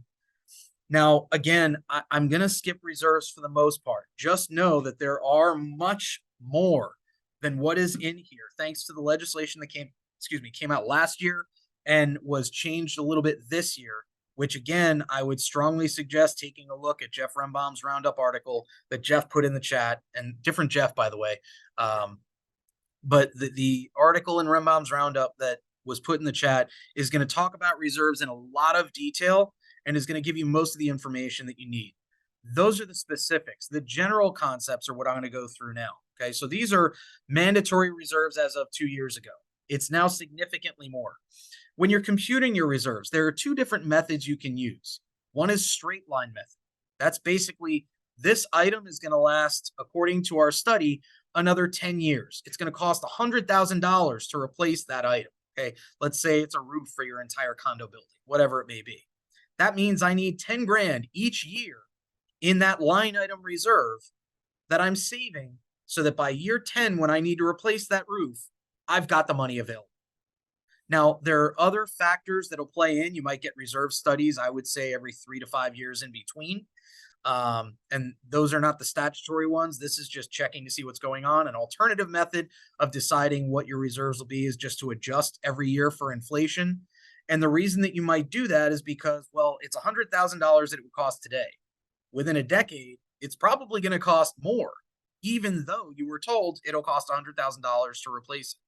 And the reason for that is the price of materials goes up, the price of labor goes up over that decade. So you might increase instead of saving that 10 grand in year 2, you might save 10 grand plus whatever inflation was that year, so that you really have enough in year 10 to actually get the work done that's needed. So that's the straight line method. It's literally for each component, each asset. You've got your roof, you've got your roads, you've got your gate, you've got whatever you're reserving for, so that when it breaks down, you've got the funds to fix it. Okay, when it's anticipated to break down. The alternative is called the pooling method. This is where you just kind of shove all your reserves together. Now, you will have 2 reserves now that there are statutes that require certain components that you can't waive or reduce. So you can waive and reduce certain components of your reserve, but the ones that were put in place as a result of this Surfside building collapse, you can't waive, you can't remove, you can't reduce, you can't use for any other purpose. They are specifically for the structure and safety of your building, and you can't really touch them. Okay, so waiving and reducing, if it's not one of those, we call them sub G reserves, which is the portion of the statute. If it's not one of those that you can't even touch, and you are reducing your reserves, it's the majority of a quorum of the owners voting at the budget meeting that can reduce those reserves. Okay, it's only applicable for that budget year, meaning you have to vote again next year to also waive or reduce the reserves or to use them for another purpose, etc. Let's see. Okay, let's move on. The reserve funds generally can only be used for the purposes that are stated. This is a notice that needs to go in your limited proxies used to vote or reduce reserves, that basically says if you're waiving these reserves and the component fails during the time that you've waived or reduced the reserves, you might need a special assessment to fund whatever money you didn't have. Okay, members are entitled to copies of financial reports. We're going to skip this portion because frankly, your accountant's probably going to handle it. If you don't have an accountant, you probably have a manager who's going to handle it. And if you're handling it on your own, you should probably be hiring at least a bookkeeper to handle it. This is the breakdown of what each type of community needs. And when I say each type, I mean by virtue of the revenues that they've got coming in. The under 150K is basically just a spreadsheet of here's what came in, here's what went out. As you go from there up to more than 500,000 or more, you actually get to the audited financial statement. So you're gradually building levels of scrutiny. You're gradually building whether you need a CPA or not. You're gradually building what that individual that's preparing these reports is actually going to look at. When it's the audit, it's literally every record of the association.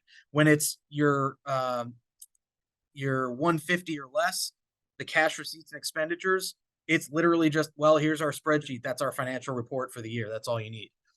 So I won't go into detail. If you've got any questions about that, I can certainly go through it separately or during Q&A. But this is one of the ones that unfortunately we kind of need to skip through just to get through everything. Meeting minutes should not be verbatim.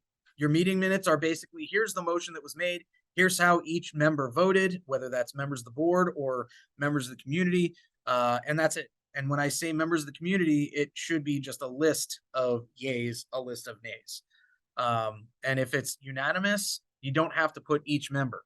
Anyone that abstained from voting that is on the board, that should only be, by the way, you can only abstain properly if you have a conflict of interest. If you're abstaining because you don't like what's being discussed, you are not performing your responsibilities correctly.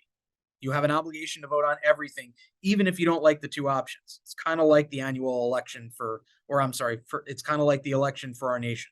You might not like any of the options, but you should be voting. Okay. If you abstain, that means you've given up your right to vote. Okay. Now, that's actually worse in a community association than in the US in general, because in the US, you don't have a legal obligation to vote. As a director of a community association, you actually have that legal obligation to show up and vote at board meetings. It's not that anyone's necessarily going to go after you for failing to do it, but you are in derogation of your duty if you don't do it, in my opinion. Return of records and property. If you're off the board, you have 5 days to return everything to the board. If you choose not to, chances are the board's going to seek an injunction to force you to return all of that. Okay, that could be a temporary injunction if the records are really crucial, especially if it's money of the association. But that's going to be an issue that gets addressed hopefully rather quickly after those 5 days are up. Usually that'll start with a notice from the association's attorney saying you have 5 days to provide this. Otherwise, we will file a lawsuit without further notice or demand, because this is a crucial issue. Now, in a condo, if you don't do this, it's actually not a lawsuit. It's a petition with the DBPR that, basically, if you willfully, knowingly fail to return those records and property, there are additional penalties that the DBPR will impose on those people. So you don't necessarily have to go through a full lawsuit. You just report it to DBPR. They might take action. If they don't, you might be able to get an injunction.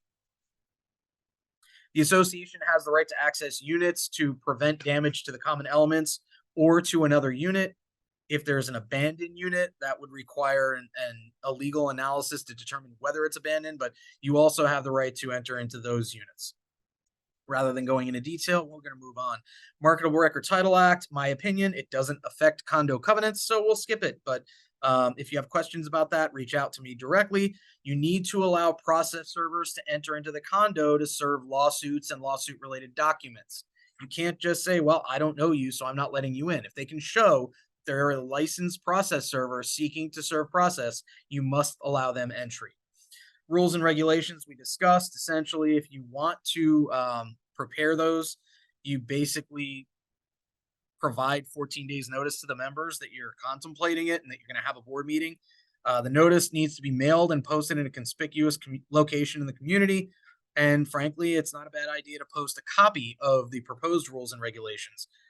Keep in mind, those rules need to be actually supported by the declaration, the articles, or the bylaws. If your declaration, articles, or bylaws don't say you can adopt rules in general, or don't say that you have the ability to govern certain issues within your community, you just have them in the rules and regs, that's probably not an effective and enforceable rule or regulation.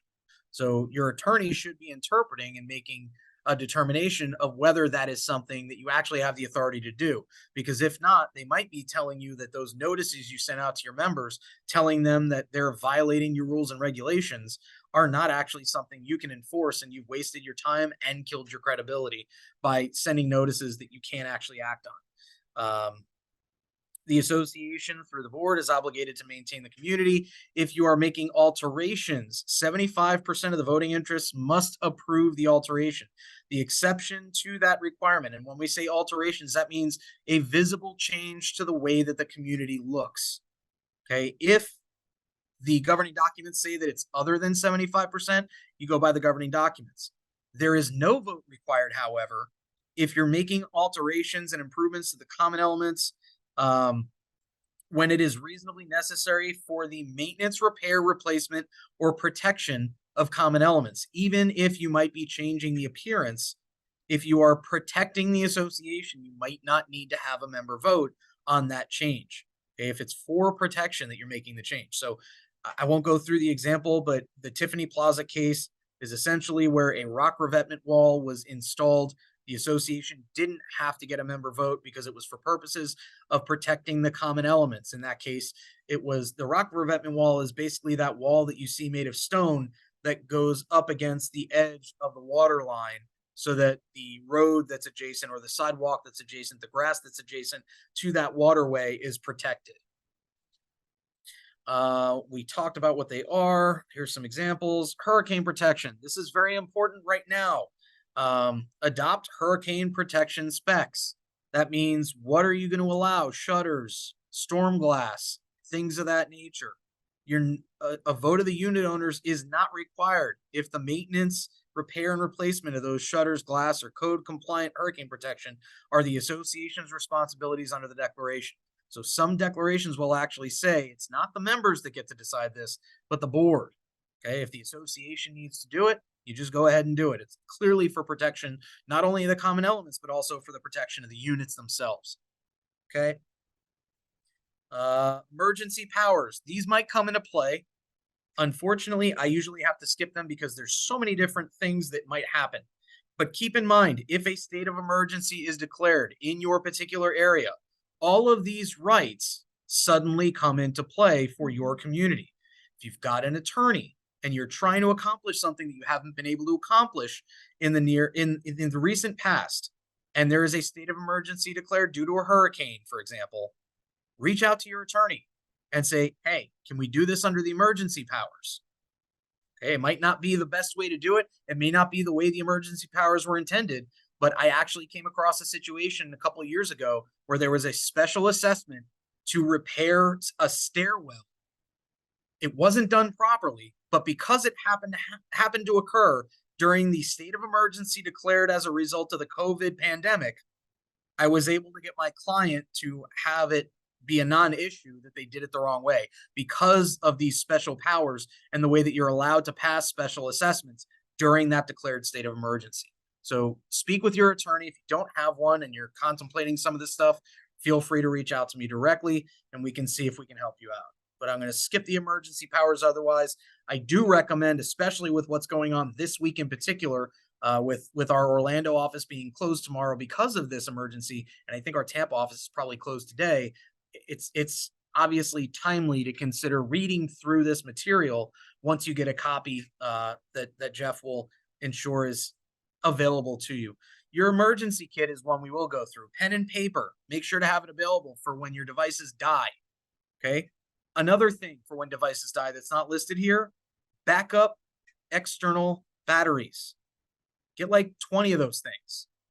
Okay. Make sure you can use your laptop. You can use your cell phone. You can communicate with emergency personnel or cleaning personnel so that you can get your community cleaned up after a storm occurs. Disposable cameras. Yeah. Okay. Cell phone disposable, either way. Walkie-talkies for when the cell phone dies. And important vendor contact information in case that's not already in your cell phone contacts or your Outlook or your Gmail or whatever you may be using. Okay. But again, those high capacity external chargers are a lifesaver.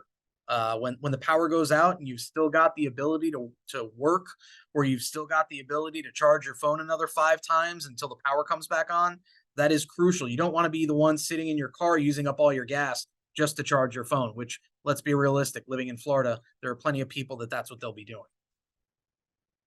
Okay, leasing approval and amendments. Hate to say it, that's another class that I've offered and is recorded and available. Bottom line, some of the leasing restrictions that you put in place won't apply across the board.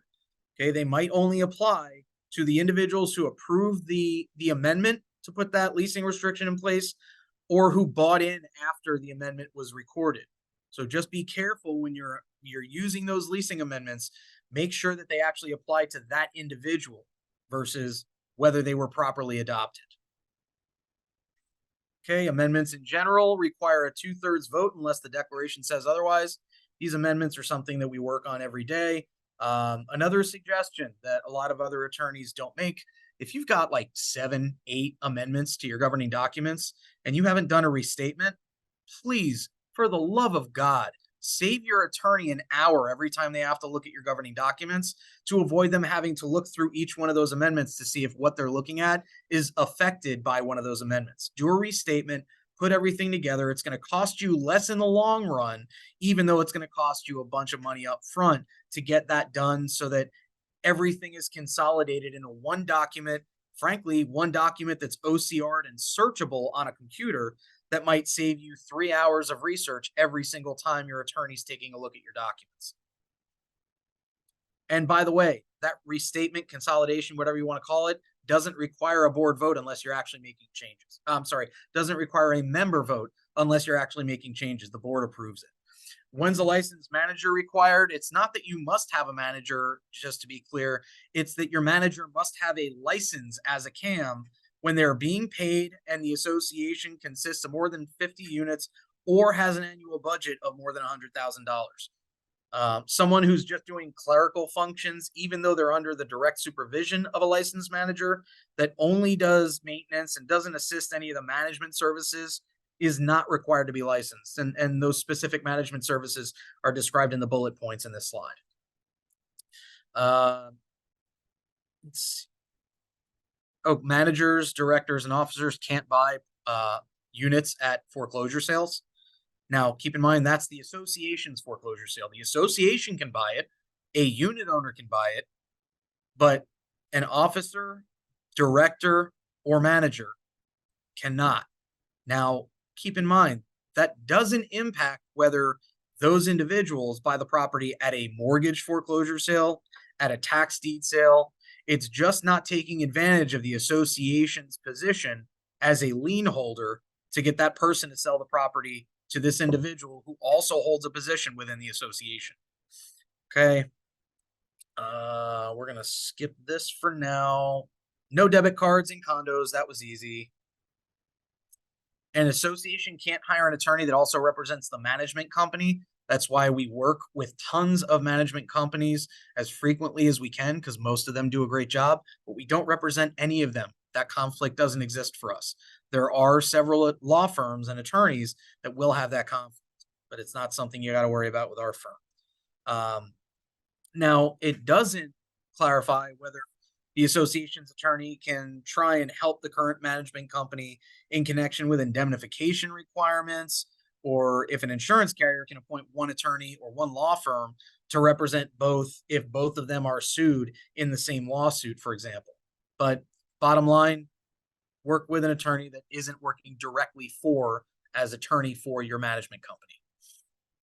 Electric vehicles, we're not going to go through because frankly, I'm allowed to skip 2 entire sections, and that doesn't come up all that frequently, although it is something that we talk about.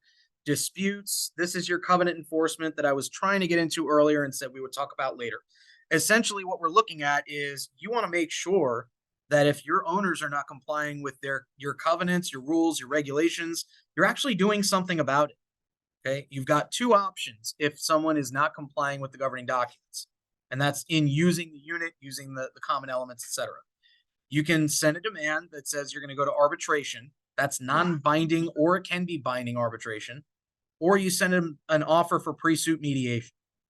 Always, in my opinion, select mediation. There's a reason that I got certified as a mediator. It's because I believe in that process. Okay, the arbitrators that work for the division, which is a state entity, have expressly stated that they are allowed to be arbitrary in the way that they decide these cases. They've also expressed the opinion that they don't have to follow precedent from previous arbitrations, even regarding the same parties and the same issues. So you are frankly in a crapshoot if you decide to go with arbitration. Now, there are some excellent arbitrators. I'm not knocking the whole program, but the likelihood that you'll get what you want out of a mediation, which is let's sit down and try and resolve this, versus arbitration, which is let's sit down and have someone tell us what we should be doing and then try and get that enforced by a judge through a separate lawsuit. I'd much rather go through a meeting of the minds, so to speak, and try and resolve the issue. And if we can't, we get to go straight to court. Okay, up to the board. But the bottom line is I will never send an arbitration demand if I have the option to go to mediation. The pre-suit mediation procedure is fairly straightforward. Most communities will have that policy that says management or the association sends 1, 2, or 3 notices. Then they turn it over to counsel. I'll send my nasty gram that says, hey, you're in violation. You've gotten notices from the association. If you don't comply, we're going to move this forward. And then I'll send the offer for pre-suit mediation that I described earlier. That's basically going to list 5 mediators that I think, would do a good job for this type of mediation. It's going to give them 20 days to respond agreeing to mediate. And if they don't agree to mediation within that time, or if we don't settle at mediation, the association just gets to file its lawsuit seeking an injunction. Okay, you might seek other relief as well. Now, there are certain disputes that are versus are not subject to pre-suit mediation. Any covenant enforcement is going to be subject to that. There are certain other things that we won't go into detail about now. Access to official records of the association is another one. And we'll get into what those official records are. So the impasse is basically we tried to go to mediation, but we were unsuccessful in even getting there, or we didn't reach a settlement at mediation and we decided enough is enough. We talked about arbitration. You might end up in arbitration anyway. If you do, if an owner tries to file an arbitration petition and it's accepted by the division, just send it over to your attorney immediately, because that's not something the association can or should handle without involvement of counsel. Non-binding arbitration can become binding if neither party appeals the decision to the circuit court within 30 days after a decision of the arbitrator is made. There's prevailing party fees, just like in a lawsuit, but as compared to judges, the arbitrators will arbitrarily decide that an attorney that's been practicing 15 years is only worth $200 an hour. Sorry, but I do charge more than that, which means that you're just not being awarded most of, or at least a good chunk of what you've spent in an arbitrator deciding that the association was in the right. You're just not able to recover it. And a judge can't later award it even though the arbitrator did. So again, go to mediation, try to settle, go to litigation. Judge will probably award more for the litigation than an arbitrator would award for arbitration. Now, there are other things that must go to arbitration. We won't go into them in depth, but they are in your notes.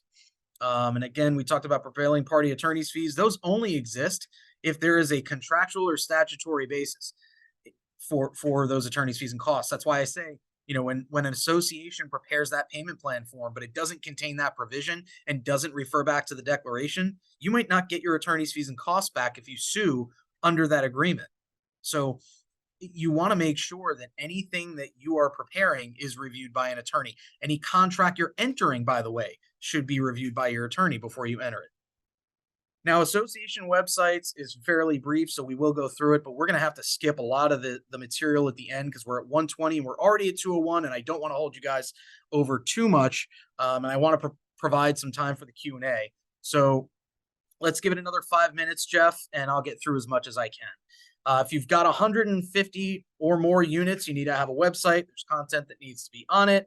We won't go through what that is. You do need to have it password protected so that the association records and any other confidential information is protected. Failure to post the documents that you need to have on your website doesn't in and of itself invalidate any decisions of the association. So if you're required to have something on a website and you don't, the claim is you should have had that on your website, not you don't have that on your website, so X. Let's see, you got to make sure that, so we talked about having a website, having the login credentials created, Anything that's not accessible to unit owners shouldn't be posted on the website, but there's no liability for disclosing information that's protected or restricted from being disclosed to the unit owners unless that disclosure was intentional. So in other words, no harm, no foul as to what you put on the website, unless it's intentional. The association may adopt a rule for posting meeting notices and agendas on the website for a minimum time frame. In other words, that 48-hour notice could just be posted on the website instead of posting it in the community. I suggest doing both because it's really not that hard. And when I say posting in the community, I mean literally tack it to a bulletin board. I've seen where, at the entrance of the community, you literally stick a paint stir in the ground, staple some cardboard to it, and put the date, time, and location of the meeting and marker on that cardboard. That's literally sufficient. You can also have a mobile application instead of your website. We'll move on to the next section, official records. And the good news is the official records are comprised of, we'll skip all this, and that's because if you look at number 14, literally any record of the association not specifically listed, or if it is specifically listed, which is related to the operation of the association. So anything pertaining to your community that comes into the possession of your community in writing is an official record, whether that's electronic, physical, print, etc. It's all official records. You need to keep those records for 7 years, except board certifications for 5 years or however long the person serves, election materials until the next election. Now, there are things that don't go in. There are things that need to be maintained permanently. That's the list here. Keep those records forever and ever. And yes, I recognize that wasn't always the law. And so some of that stuff may no longer exist in your records because you might have purged it after the 7-year time frame expired. Just don't get rid of anything from now forward is the way that I look at that. Bids for work to be performed are only for 1 year instead of 7 years. That's how long you need to keep them. And renters do have the right to inspect and copy only the governing documents. So whereas only the members generally have the right to inspect the records, renters do have a right to a copy of the governing documents. And that's really so that they can comply with what they're obligated to comply with while they're renting in the community. There are records that are not accessible to the members. That's going to be attorney-client or work product privileged information. Some people will say that's only until the proceedings are completed pertaining to what you had privileged. I disagree with that because those proceedings can be reopened at any time. I've seen people 2 years after a judgment was entered trying to overturn the judgment. Well, if you've given up that privilege inadvertently because you thought you were required to, I think that's absurd to require you to do it if there's ever a chance that could be reopened. There's a bunch of other stuff that doesn't need to go in the records and that is not accessible to the members. So I want you to read through this. If you ever get a records inspection request, I want you to know what you're not required to provide. Practically speaking, you're only required to hand them the physical boxes in a room within the community or within, I think it's 45 miles from the community. You don't have to sit there and pick out what they ask. If someone says, I want copies of all the financial records from 2019, okay, here's our records. Go find it. That's your response, and that's okay. I think we'll get to the notice, so we'll skip that for now. An owner can consent in writing to the disclosure of other information, so their contact information, address, mailing address, phone number, email address, etc. If you disclose that inadvertently, you are not liable as an association for giving up that personal information. We talk about attorney-client privilege. That is something that only the board gets to waive. Let me be clear. When I say the board, I don't mean the president. I don't mean any individual director. Any individual who gives up that privilege by disclosing that privileged email, that privileged letter, that privileged discussion to someone else is in derogation of their obligation and frankly might put the association in a really bad legal position. Okay, this is a board decision to give up that privilege as to each communication or a group of communications. Don't just think, oh, the lawsuit's over, we can give them all the information until your attorney tells you that it's okay. So this is the request I talked about. Within 45 miles of the community or within the same county, the official records need to be maintained. They only need to be produced in the area and the manner that they're maintained. So you don't have to organize them. You don't have to pull out records. You just say the boxes are available on this date, which is within 10 business days from the date we received your request, at this time, at this location within the community or within 45 miles or within the county. Now, people do have the right to make copies. This is another one, remember, of the policies I suggested that you enact. Okay. The association can charge the actual cost, which might include management charges for preparing and furnishing the documents, etc., including to lenders who request it. So we talked about that earlier. Renters do have the right, like we said, to inspect just the governing documents. Okay. We talked about rules, which is your policy. If you don't provide that within time, you're providing what I call the $500 gift, and I don't like giving that gift. What that means is if you don't provide the official records or the right to inspect them, in other words, if you don't say, come look at it, or here, it's all on the website, use your login credentials, or let us know if you don't have login credentials, which frankly, you might be able to simply respond with that. But if you don't do that within the time provided by the statute, you are actually giving up automatic statutory damages of $50 per day beginning on business day 11 for up to 10 business days until you provide the records.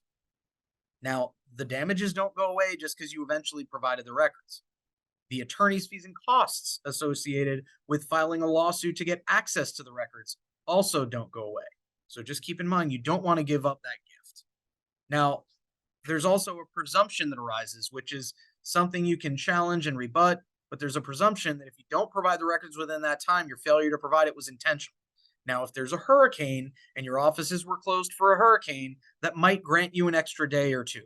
So just keep in mind, it is a rebuttable presumption. And email addresses and fax numbers are not accessible to other unit owners unless they're provided for notice requirements or the owner says, go ahead and give it away. Contracts and bids. Essentially, certain contracts need to be in writing, and anything for the provision of services needs to be in writing.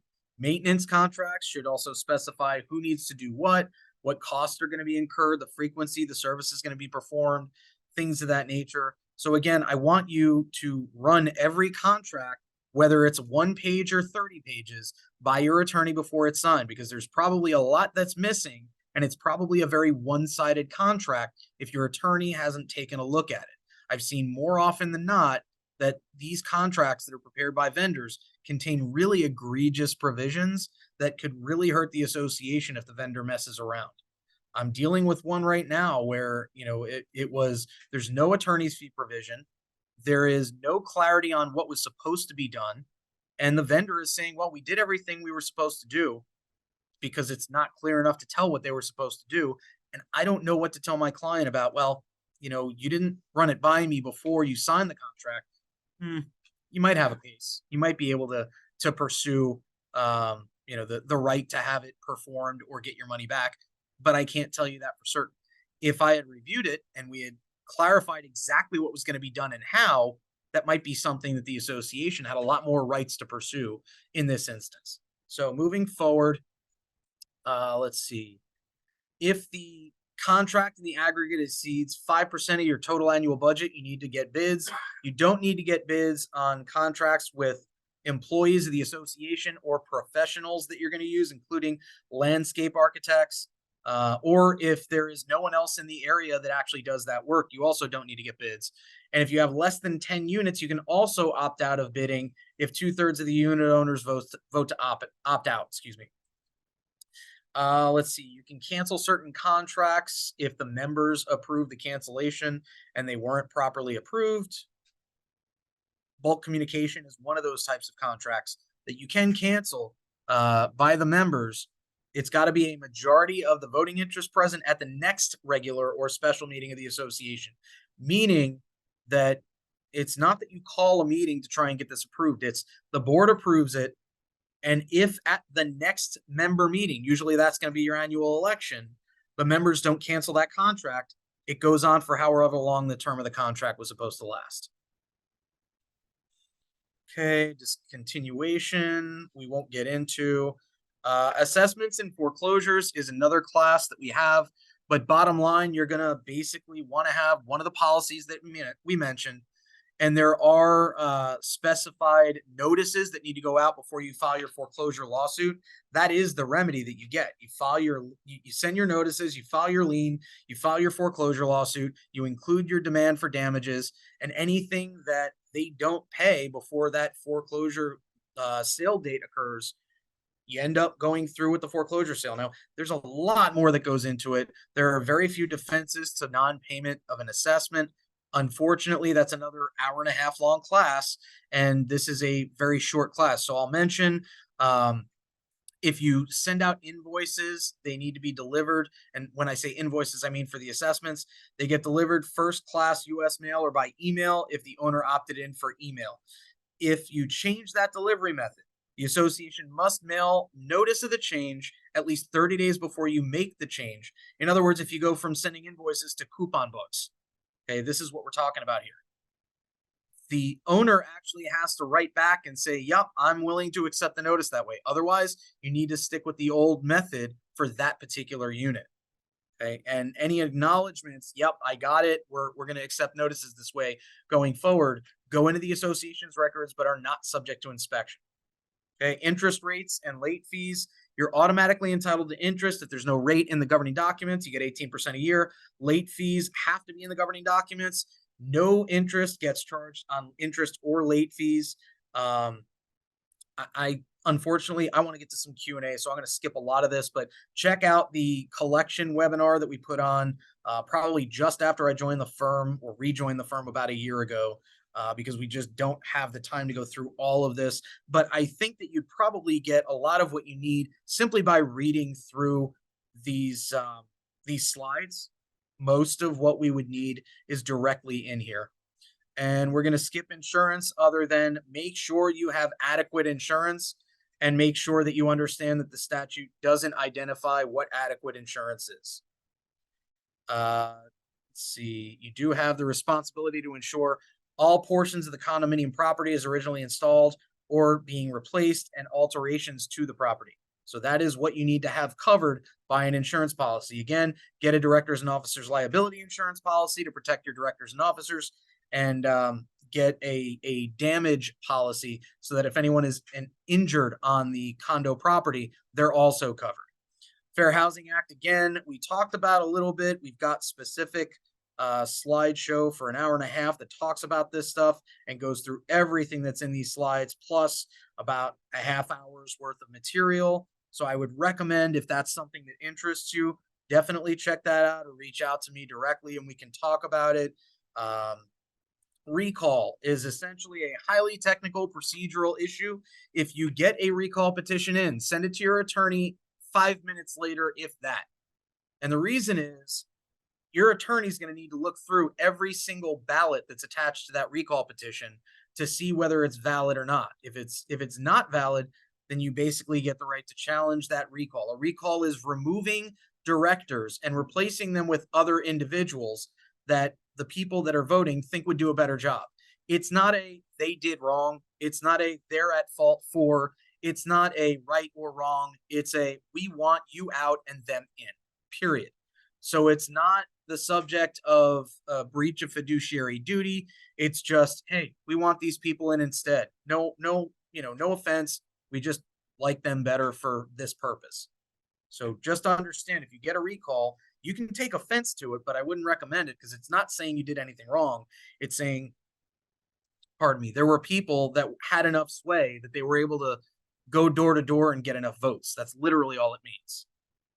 You do need to have a board meeting within 5 business days after you get the recall to either certify it or decide you're not going to certify it, meaning, you know what, we don't think the recall is valid, so this director is going to stay here.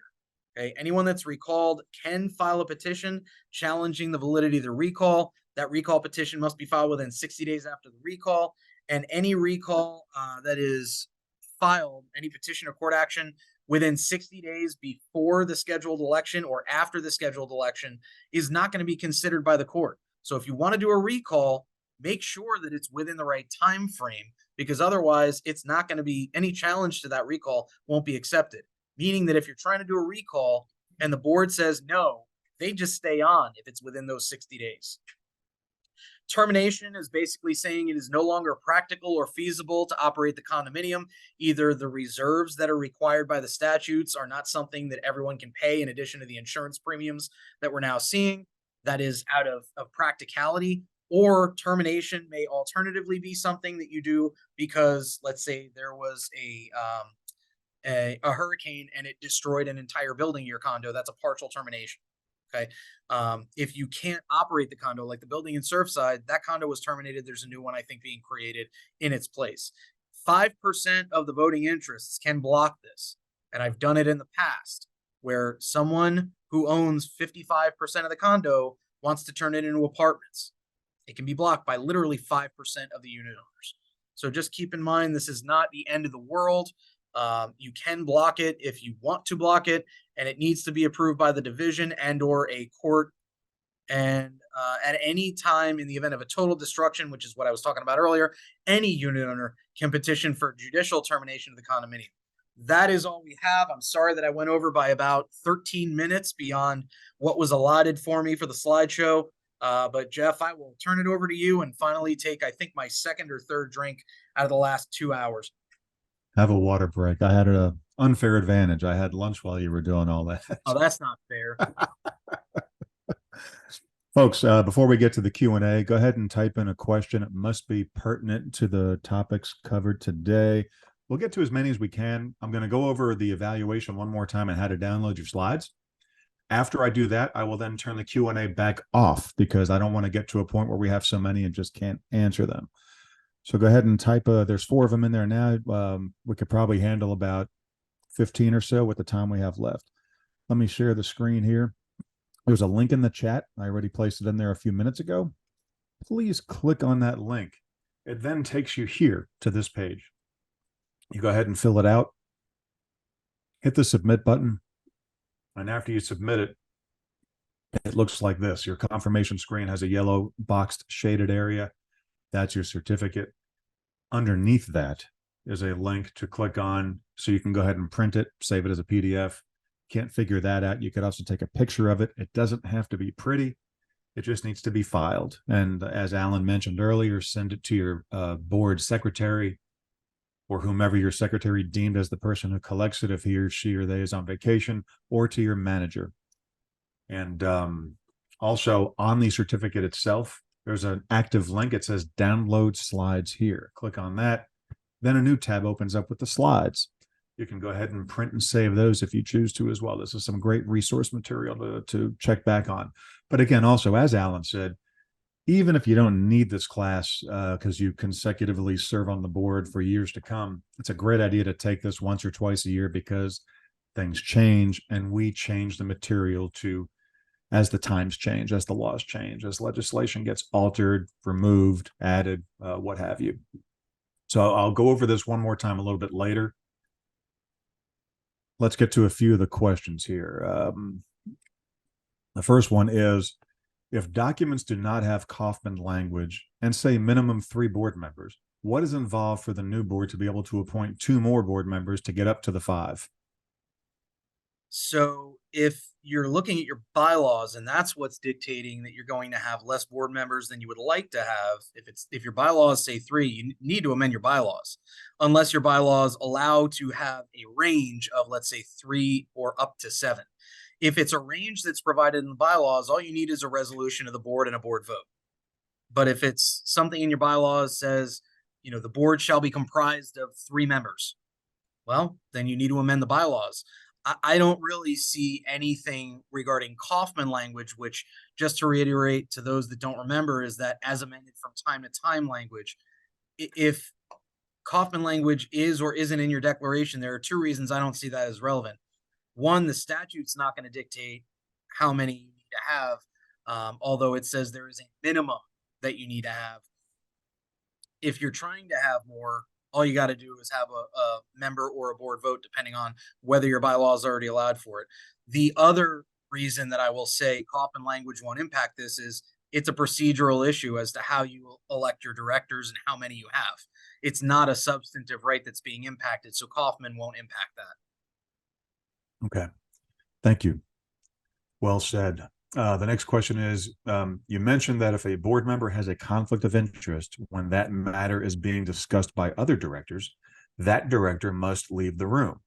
If that director made up the quorum, is the quorum then lost? And would it technically be no quorum, then no meeting? And this person thanks you very much for taking the question. Sure. I'm happy to help. Bottom line, no, you've already established the quorum. At that point, it's not that the director is leaving, it's that the director is abstaining from that discussion. So they're required to leave the room. They can come back as soon as that vote is taken. They can frankly come back once the results are being read. It's just that during the vote, they can't be in the room. During the discussion among the directors, they can't be in the room. So they still count towards a quorum despite that abstention. Excuse me. I'm going to need some water too. And I didn't do any of the talking. We're better off that way, Jeff. Thanks a lot, I think. So this person is just verifying community. I think I know the answer to this one. Community with 150 more units required to have a website. I think that person should have said condominium, correct? Correct. And if it is a condominium, the answer is yes. If it's an HOA, I'm not saying don't have one, but you don't have a legal obligation to have one. But we are here to talk about condos. So for purposes of today, the answer is yes. And I'm going to say, as a techie, we only have 4 more questions, so I'm going to give a quick statement here. As a techie nerd, a lot of what I do for the firm, even if a website is not required for your association, it's such a great tool to help to free up some time for your board and for your CAM.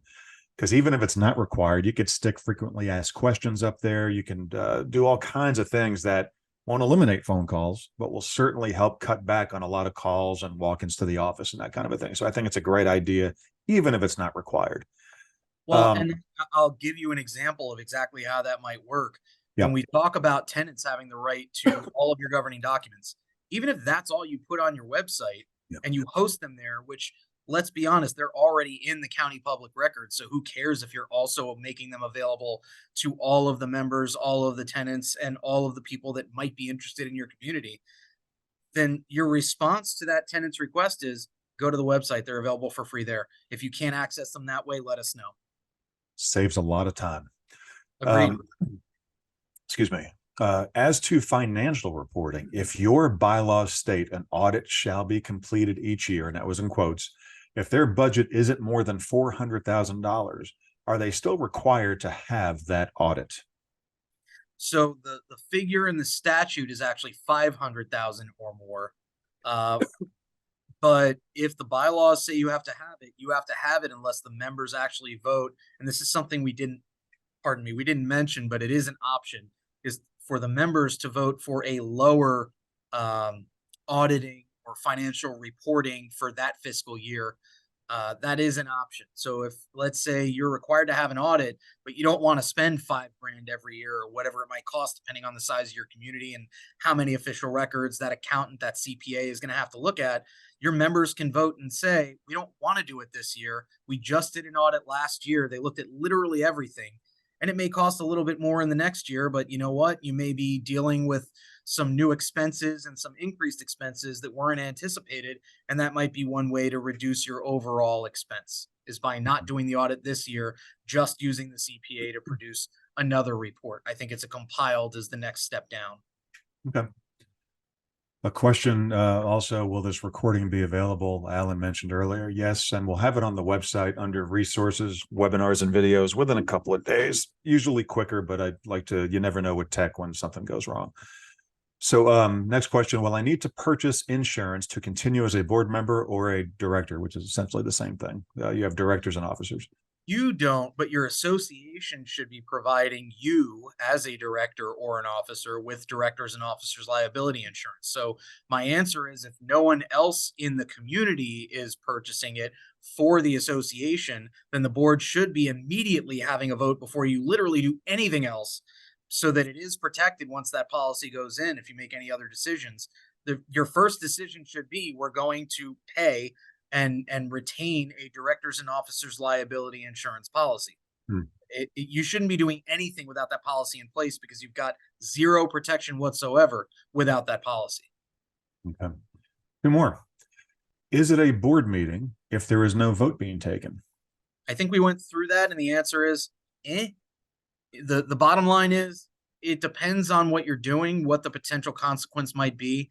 I think the argument could be made either way, that you are holding a board meeting if you're making a preliminary decision on something. My argument, and I know that not everyone agrees with this, and frankly, not all board certified experts even agree with me on this, Right. but there are plenty that do, is that, if you are less risk averse, then you could make the argument that, listen, unless I'm actually making a decision, I'm not conducting association business. The problem, and frankly, something that might open up other options, that is not a problem, but the issue is that there is no case law of which I'm aware that specifies what it means to conduct association business. I think it's clear that if you are voting on anything, or not voting but still making decisions, that's a board meeting. Right. But the bottom line is, if you're trying to investigate something, or if you're intentionally knowing you're going to have a separate meeting, there's nothing different, in my opinion, between holding that meeting and saying that the board is allowed to ratify decisions that were previously made. I wouldn't use ratification as your standard. I would use it for emergencies. But the bottom line is, I have not seen anyone actually be penalized for having discussions that resulted in a later formal decision by the board. Yeah. I mean, you and I, we've talked about this before, and I'm trying not to smirk and crack up, because I've always found it odd that a board can't get a full board can't get together to research stuff and gather information to bring to an official board meeting, Right. because some people look at that as a board meeting if they're getting together over coffee and discussing the 3 different pool contracts that came in. And the point is, they're not making a decision at that point in time. They're just getting their facts together, so that when they present it to their owners, they all have the same information. And that's where the lines are kind of blurred, I guess. Yeah, I mean, I think some people will say that line's not blurred, and I will fully acknowledge the safer presumption is that any time the board is meeting and discussing association business, it's a board meeting. Yeah. But I just personally don't necessarily subscribe to that opinion. Yeah, understood. And not that I'm an attorney, but I don't either. Our fee, here's the last question. Our fees are due quarterly, with the due date on the 1st of each quarter. Okay. Because the docks are so old, and I take offense to that. 1970, the docks aren't that old. Come on, they can't even live in a 55 and over community yet. All right, because the docks are so old, 1970, they've referred to paying monthly. When are our fees late? My opinion, if you are levying them quarterly and they are due quarterly, then it depends on not what it says as to when it's due, but more importantly, probably what it says about when interest and late fees start to accrue. If it says it's late if not paid after the 1st, you've got your answer. It's late if it's not paid after the 1st of the quarter. But if it says, a lot of times it'll say interest and late fees accrue if it's not paid within 15 days after the due date. Yeah. The due date is the 1st of the quarter. I don't see that as questionable, regardless of what your documents say. Now, if you're saying that they are from 1970 and haven't been amended to correct or update these things since then, They're not that old. they're not that old, but I would suggest an amendment. One, they're probably illegible for the most part because of the way those were typed, shrunk down, etc. I would have either an amendment to that provision with a full amended and restated so that they are legible, or just a restatement like I mentioned earlier. But at a minimum, you could seek to amend that provision just to make it clearer. But honestly, it just depends what your governing documents say with respect to when are assessments late. If it says monthly, you still go with quarterly because that's how you're levying the assessments, how you're levying each installment.